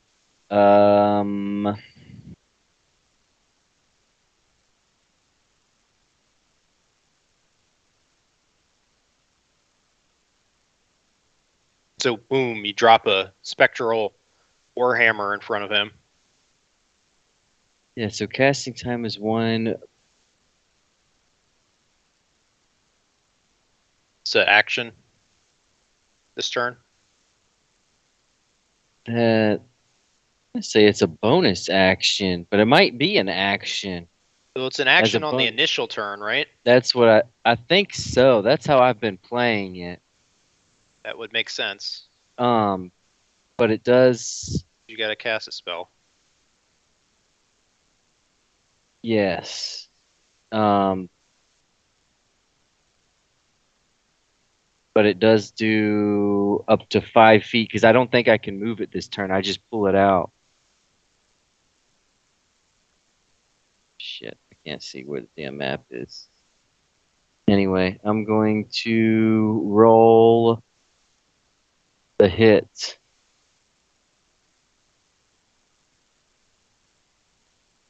That'll hit.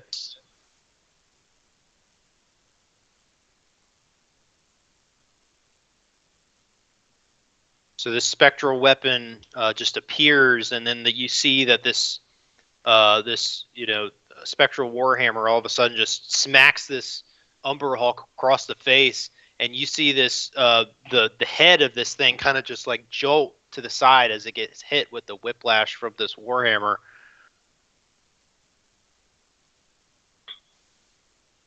Okay. I'm gonna intern. Okay, it is the Umber Hulk's turn, and it's going to turn to Karga, and it's going to do its multi-attack. It's got 3 attacks. First attack, it's an 18. Miss. Second attack, 23. That'll hit. Okay, that's 13 damage. Oh, and then a natural 1. So it reaches out, misses with the first claw, gets you with the second claw, and gashes at your armor, and then of a sudden it tries to clamp down on you with its mandibles, and then it actually kind of digs itself. It misses, you jump out of the way, and then it gets its mandibles stuck and embedded in the rock face in the ground. It's actually going to have to use its movement speed to kind of muster and get the strength to get itself unstuck from that critical failure, which it does with its movement speed for the round. So then it's going to end its turn. As the end of that round, you guys begin to hear some more noises coming towards you. All right, Hada, you're up. You're muted. I'm going to cast Witch Bolt at it, which I don't see it to do. It just has to be a creature within range. Okay. All right.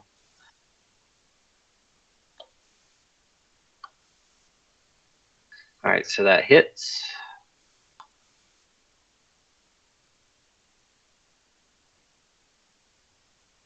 Then I'll hit it for 8.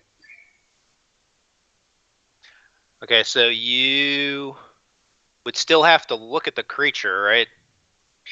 I didn't think so. I was reading it. It says, I know it says it's not a creature that you can see, but you still would have to effectively. a beam of crackling blue energy lances out toward a creature within range.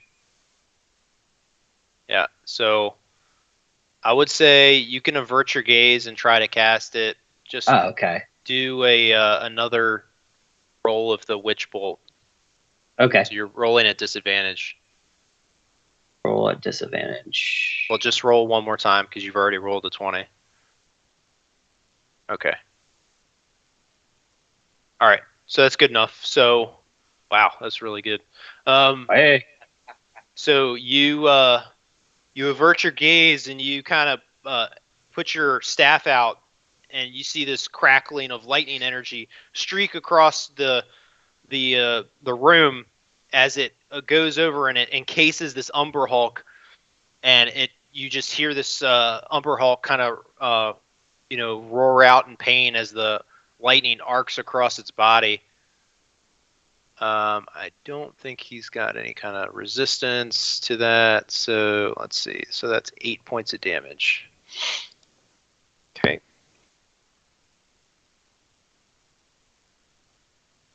All right, and that's my turn. Okay. Talmec. I shoot an arrow at it. Okay. Are you averting your gaze? I am averting my gaze. Okay. Attack it at disadvantage. You should have grabbed pieces of the broken mirror just to. 19. Case. Just hits. Well, you about to just take 5 damage. So you kind of look away and throw out an arrow, and you manage to just impale this Umberhawk kind of in between the plates. It's plating, and you hear it kind of make a shriek as you hit it for 5 points of piercing damage. Anything else? Nah, man, my turn. Stay Okay. behind the cover. Karga, Constantina, Kiku.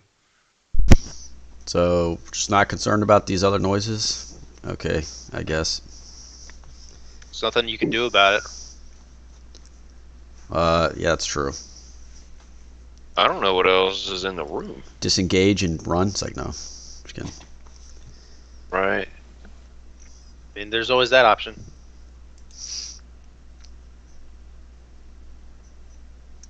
I guess, well... Guess I'll do the same thing. And I will avert my eyes, therefore. I will just roll it normal. Okay, do a straight roll. Yep. That should hit. Does. Alright. First damage. Then the 2d8s. So you do another Divine Smite? I am. Okay. Oh, that's terrible. Oh well. 17 total. 17 points of damage. Okay, so you again avert your eyes and strike out with your battle axe as you connect with the Umberhawk. You hear another cry of pain. You start to see some blood spurts out onto the floor. Okay. And that is... Do we have 2 traps out? Just what's that red circle? That's a spirit weapon. Spirit weapon. Okay. It's my magic floating hammer. I will end my Gotcha. turn. Okay.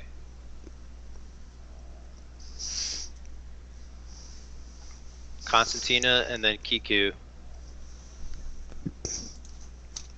I'm going to cast Heat Metal. Nice. Say heat metal?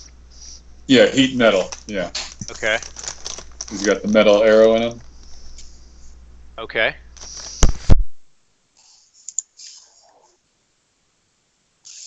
So just it's 2d8 fire damage. Anything that's creature that's touching the metal object I choose. Okay. Yeah, that was pretty good, man. That's pretty smart. Okay. So you don't even need to cast that as a disadvantage because you know you don't need to look at this guy to do that. Right. So Nate did the heavy lifting for me.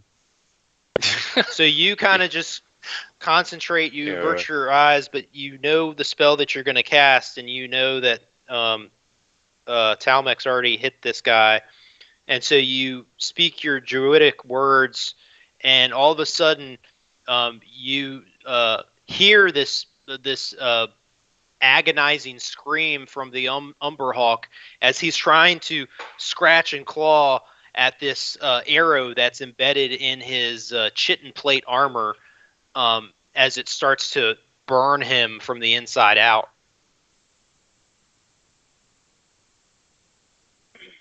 Takes 6 points of damage. Okay. And Twice. then, Or in general. Okay. well, so it says he has disadvantage on attack rolls and ability checks until the start of my next turn as well. Now, how can I Nice. share this? I see it. Easy. Okay. Yeah. It's that's if he's holding the object or wearing the object. I wouldn't say that he's holding or quote unquote wearing the Oh, object. he'd be wearing it. It's embedded in his we'll Embedded or embroidered?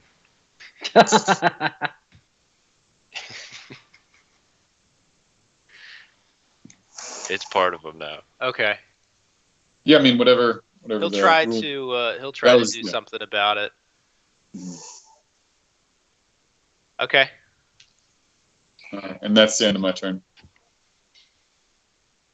All right, Kiku. All right, spirit weapon. Ah, shit. Well, that was a waste. All right, swing and a miss there.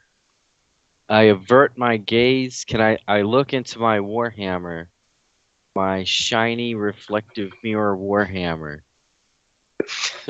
to get, because it is polished. You better believe it's shiny as to a mirror polish. And I look at the reflection to fix his location in my mind while I cast Sacred Flame. That's what is that? A deck save? It is a dex save, 14 dex save. Okay, so that's gonna be he's gonna get advantage on it.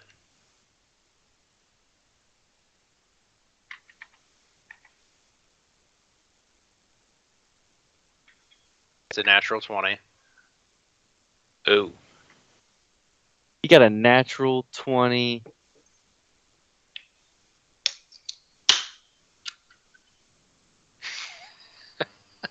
So Well, you kind of whatever. avert your gaze, and you try to cast Sacred Flame, and he manages to duck out of the way. Intern. Is that it? Yeah. It's Okay. All right, so this Umberhawk is now going to do his attack, and he's going to leave this arrow in. He's going to have disadvantage on attack rolls.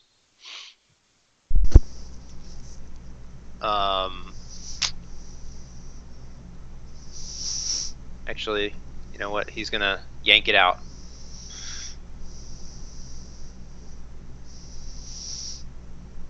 He's going to use one of his attacks to yank it out. He does. And so he's going to use his remaining attacks to attack Karga. Get my claw. That's a 13. That's going to miss. Nope. That's going to miss. That's a 16. Also nope. Okay, that's going to be his turn. And all of a sudden you hear another explosion boom that comes out from the other side of the cavern. And another one of these pops out. Add him to the tracker. Start back at the top of the round. All right. Well, since I already have hit him with Witch Bolt once, I don't have to look at him again to just keep hitting him with 1d12 damage, lightning damage. So I'm just going to keep on with Witch Bolt. Yep. Nice. 10. So you've already Oh, nice. established that connection, so you're not even looking at this point. You're just, you got this bolt of lightning that's just going over and striking this Umberhulk as he goes, as the lightning kind of encases his body. He's shrieking in the corner. He's looking pretty rough. All right. Yep, got the battery cables on the nipples there. All right, that's the end of my turn. All right, and with that, it's the other Umberhulk's turn, and he is going to rush over to Talmec with his movement, and he is going to reach out and strike. Multi-attack. First attack. Nope. That's a 27. Yeah, I'd say that hits. Okay, that's 11. Come on. 11. 11 damage for the first hit. No damage. I thought you were still going through the. Yeah, I was trying to do them individually. Okay, next hit. It's 25. That doesn't hit. That's 25 doesn't hit. No, it hits. I rolled a 32. Does not hit. Okay.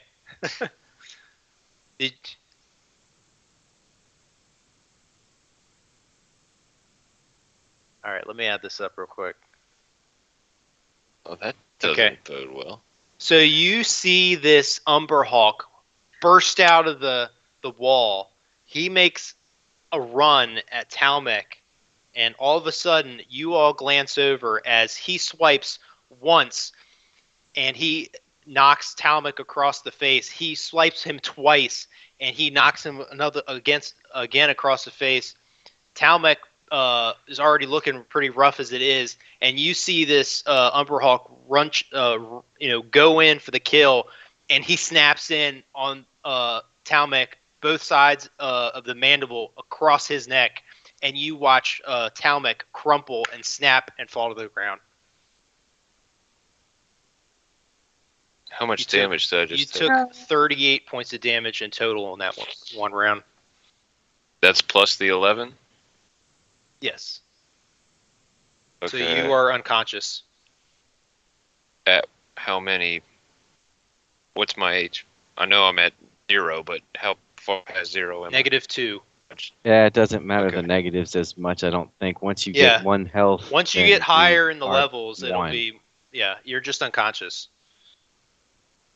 So, So -2. with that, it's your turn, Talmec. Well, it seems like I need to Karga's make turn. You can do a saving throw. Yeah, I gotta do the saving throw, right? So how do I do that? Just roll? I think D20? it's just a roll of d20, yeah. Okay, hang on. Just don't roll a 1. I got a 10. Okay. I think, what does that count as? Goes to the roller, right? I think so. Count that as a save. So you've got 1 of 3. Yeah. Okay, that's your turn. All right, Karga. Alright, this might be a stupid question, but do these things understand language? Yes. Depends on the language. I'm asking because I have one of my spells requires the creature to understand. It says if it doesn't understand your language, or that's why I'm asking. It has a language. Its language is Umberhawk. Okay. Cool. So it has a language. It doesn't understand you. That's unfortunate. I guess I can't do anything then to that effect. All right. I'm not taking a reaction attack, so I'll just dang.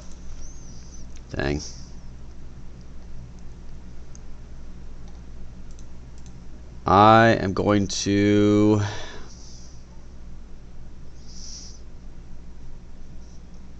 cast or attempt to cast. Wait, sorry, 1 second. Okay, that's not concentration. We got Constantina and Kiku next.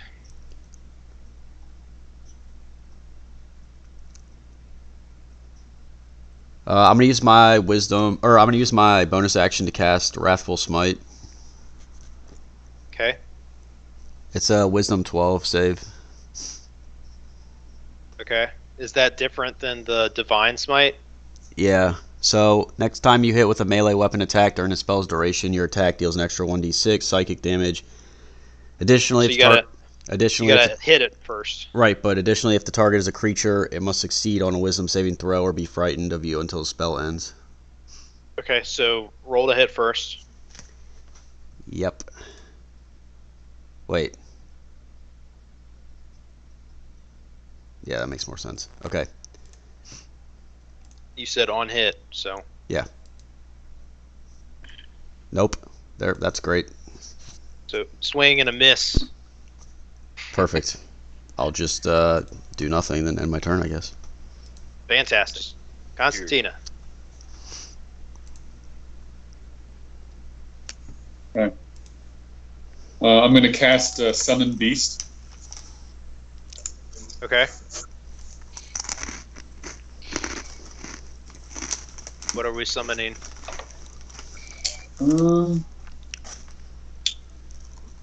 So that's where I'm unsure. It just says, it's going to be a land animal. Okay. I don't think it necessarily matters what I pick.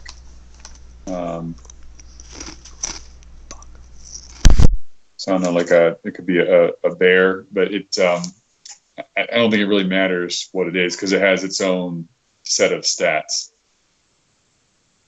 Yeah, let me see if I can see it. I can't find it in the thing. I see the stats on the webpage, but I don't have it in my stat block to pull it up as the token. Gotcha. So we'll just have to roll it. Yeah. Okay, so Summon Beast. It's got 30 hit points. Are you casting it as a second level spell or which? Yeah, second level. Okay, so 30 hit points for a land animal. Yes. +5. Yeah. Oh, never mind. I'm on second level. Yeah. So 30 hit points, and then AC of 11 plus level of the spell, so 13 armor class. Yes. Okay. Okay, so you cast forth this bestial spirit in whatever kind of form you want. What form do you want? We'll do a bear. Why not? Okay. So you summon forth this spectral bear. Just going to use this, a bugbear, for intensive purposes. There we go. And you cast. What do you want him right there? So he's going to go. Where is it? Go away. Yeah, right there is good. Yeah. Okay.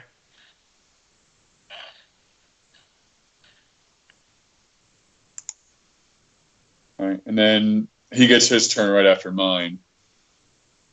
Okay. He or she, it.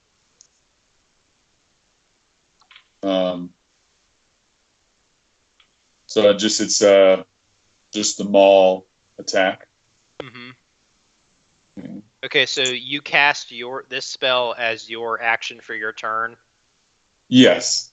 And then you ended your turn, and now it's this thing's turn. Is that what you're saying? Yeah. Okay. Yep. Okay, so maul tracking. So that is your spell attack modifier to hit. So whatever that is. Yeah. So it's a 1d20 plus something. It says hit 1d8 +4 plus a spell level's piercing damage. Oh, on a hit, sorry. Your spell attack modifier to hit, sorry. Which is I think I cast spells with wisdom. Yes.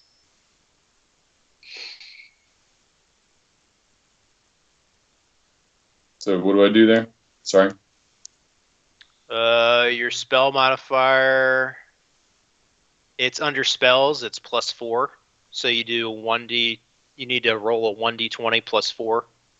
Okay.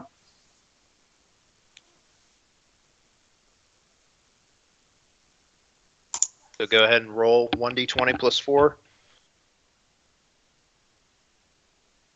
That's essentially what this is, 1d20 +4. That works. Okay, so that spectral bear reaches out to maul at the Umberhawk, and it misses. I'm guessing that's the end of its turn. Yep. Okay. Swinging him. Goo. Damn. I guess I'm going to move a little bit closer. I am going to cast Healing Ward on Talmac. Is that an action or a bonus action? Action. It's a bonus action. Okay.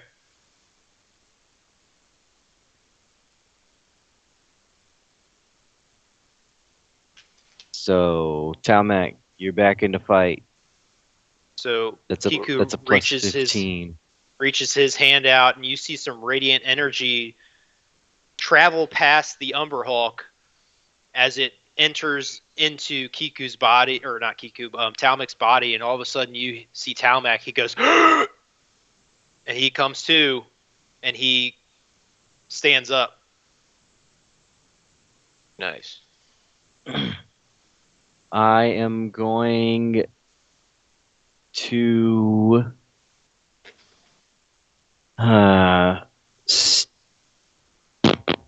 stare this thing right in the face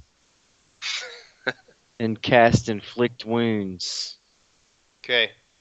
and burn my point of inspiration to gain advantage. As you stare this thing in the face, you meet its eyes, and you feel an unnerving confusion enter your mind. I need you to make a charisma saving throw.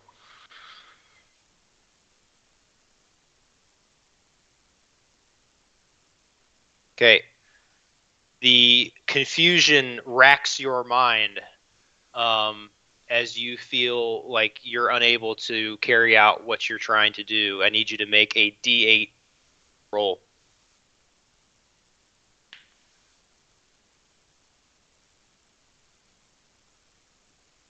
Oh, I don't know what 1d8. just happened. Okay, so you rolled an 8.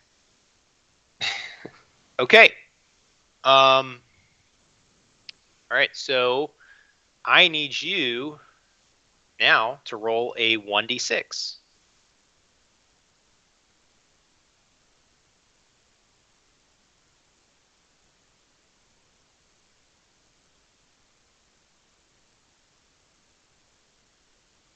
Okay. So,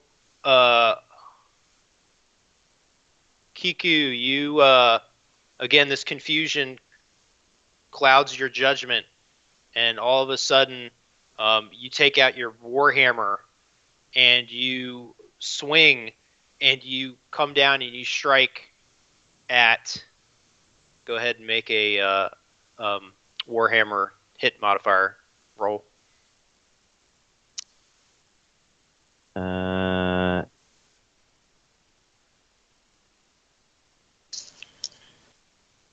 Hada, what's your AC?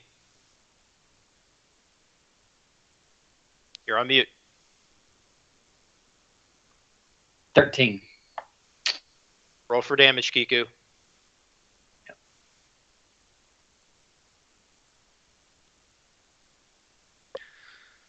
So, Kiku, this confusion racks your mind as you take out your warhammer, and you think you see the Umber Hulk in front of you as you swing wildly at it as you hit Hada in the chest with your warhammer. God damn it.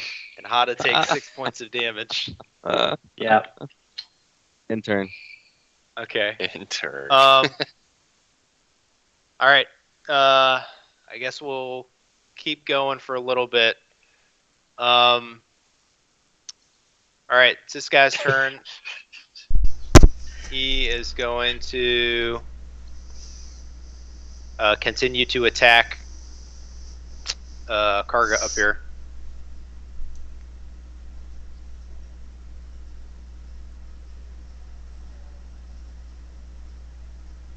$18 to hit. Miss. 23. Sounds like the first round. That'll hit. That is 8. Okay, so he strikes at you with his claw. He manages to hit you for 8 points of damage. That'll be his turn. All right, Alright, since I've got this one that's down closer to me, I need to do something to him. I was going to cast Burning Hands, which does a cone. So it's coming out for me since I'm pretty close to him. It should, I think, hit only him, was my plan. But I was going to use a level 2 spell. It's a 15-foot cone of fire damage that just goes out from me, whichever direction I'm facing. Okay. All right. And then Yep. he can do, okay. I did damage, but then he can do he has to do a dexterity saving throw.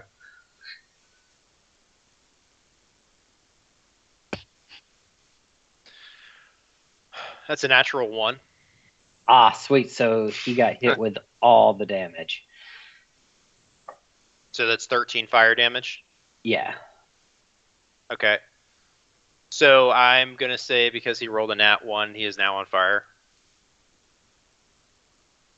So you just put your hands out, separate them out, and you hold your staff and you put them together and you just go, you've got this cone of fire that just emanates out and just completely engulfs this Umber Hulk as you hear this, and he just continues to burn as you just engulf him with this flame.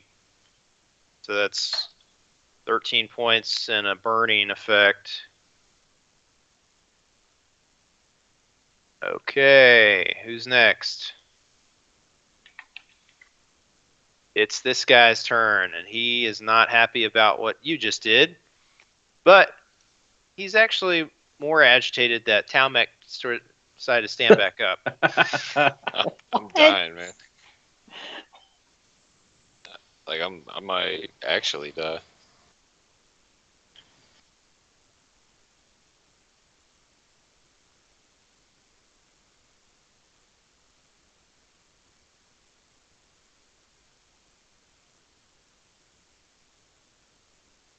Okay, so again, you watch as this thing comes down and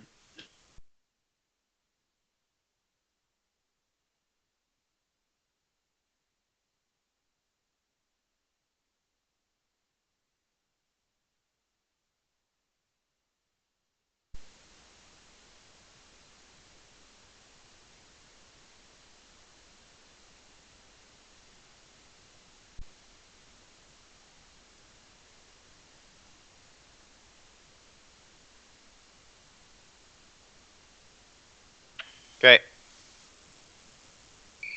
All right, Talmec, you back? I'm here. Yeah, I'm here. Okay. So you guys look on again as this thing again strikes out at Talmec with his claws, bap, bap, and knocks him again to the ground. With his third attack, he reaches out to Hada with his mandibles. How much damage did I take, Anthony? You took 20 points of damage, and Hada, you just took 19 points of damage. Ah, damn it.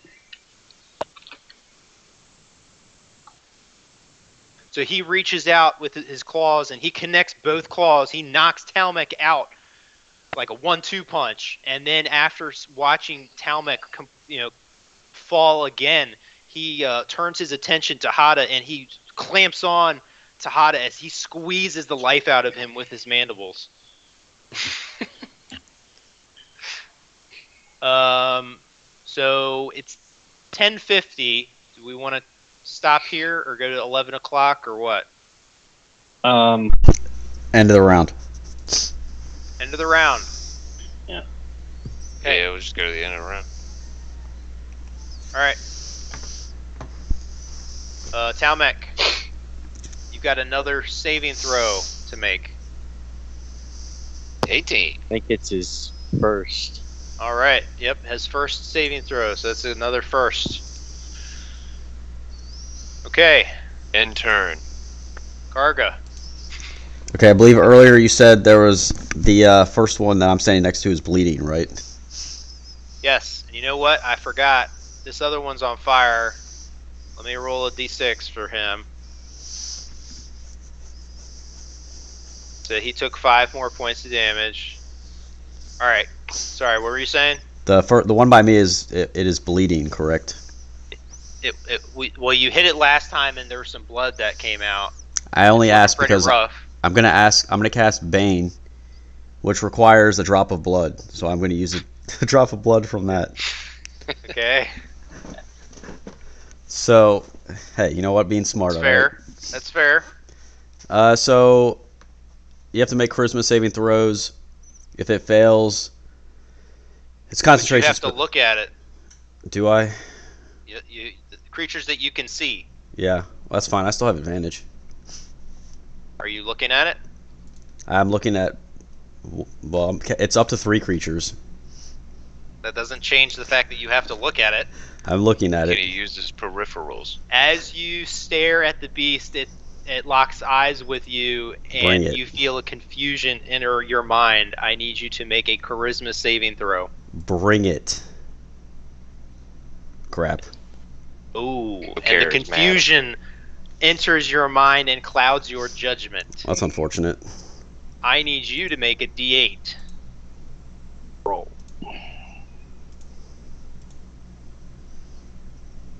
Five. Okay. I need you to roll a d4. 3. Okay.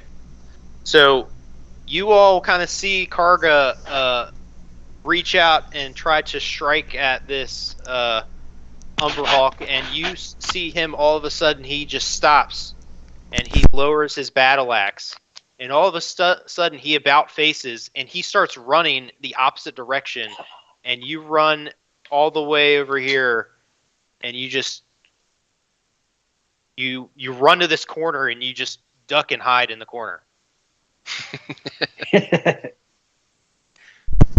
I accept this. End my turn. That's the end of your turn. Constantine, Kiku, and then the Umberhawk, and then we'll close it off. All right.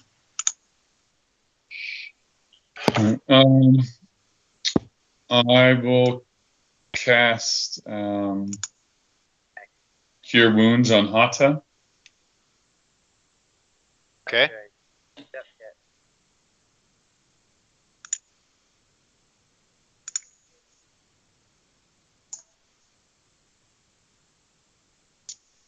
It's 11 points of radiant healing that you receive. Thank you. Welcome. And then that's my turn. And then my bugbear will attack the thing again. Mm-hmm. And it technically says here if at least one of the beast's allies is within 5 feet, it has advantage on its attack rolls. Nice. Okay. Go ahead and roll it twice. Roll advantage. Mm-hmm.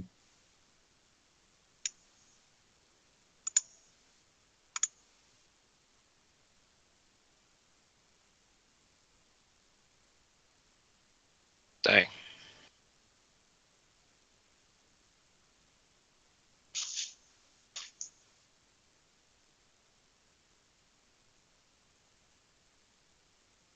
Okay, so 19 to hit. That'll hit. All right. And then damage.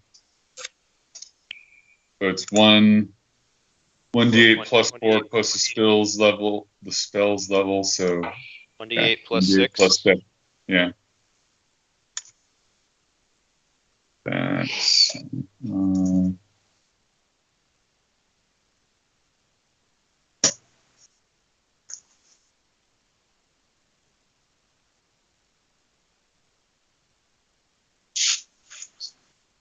So 12 damage.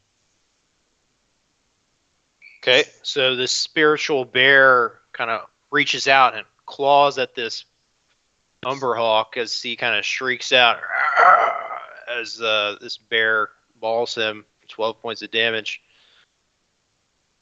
Okay. Nice. And that's the end of the turn.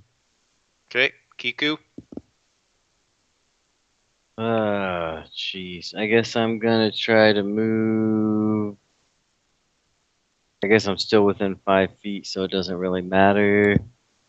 Let me try to hit inflict wounds. Averting my gaze, I guess. Okay, roll at a disadvantage. But I would like to burn my point of inspiration. Okay, do a straight roll. And I'm going to roll at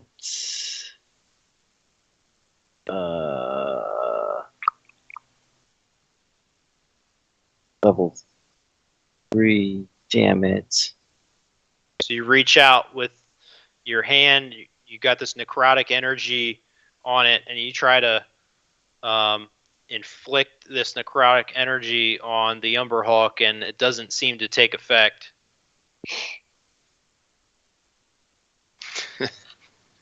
God Right. damn. Well, I'm gonna burn another fucking guiding bolt.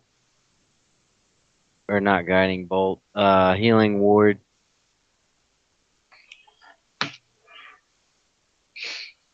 Sorry, all I can get you's 9 this time, Talmac. I'm going straight back down next round. You know that, right? So he's Well, it might save I'm another dying over- player. so you shoot out this radiant energy to Talmec as Talmec kind of again just opens up his eyes and sort of, he's like, and he kind of stands back up again. This Umberhawk he's pissed.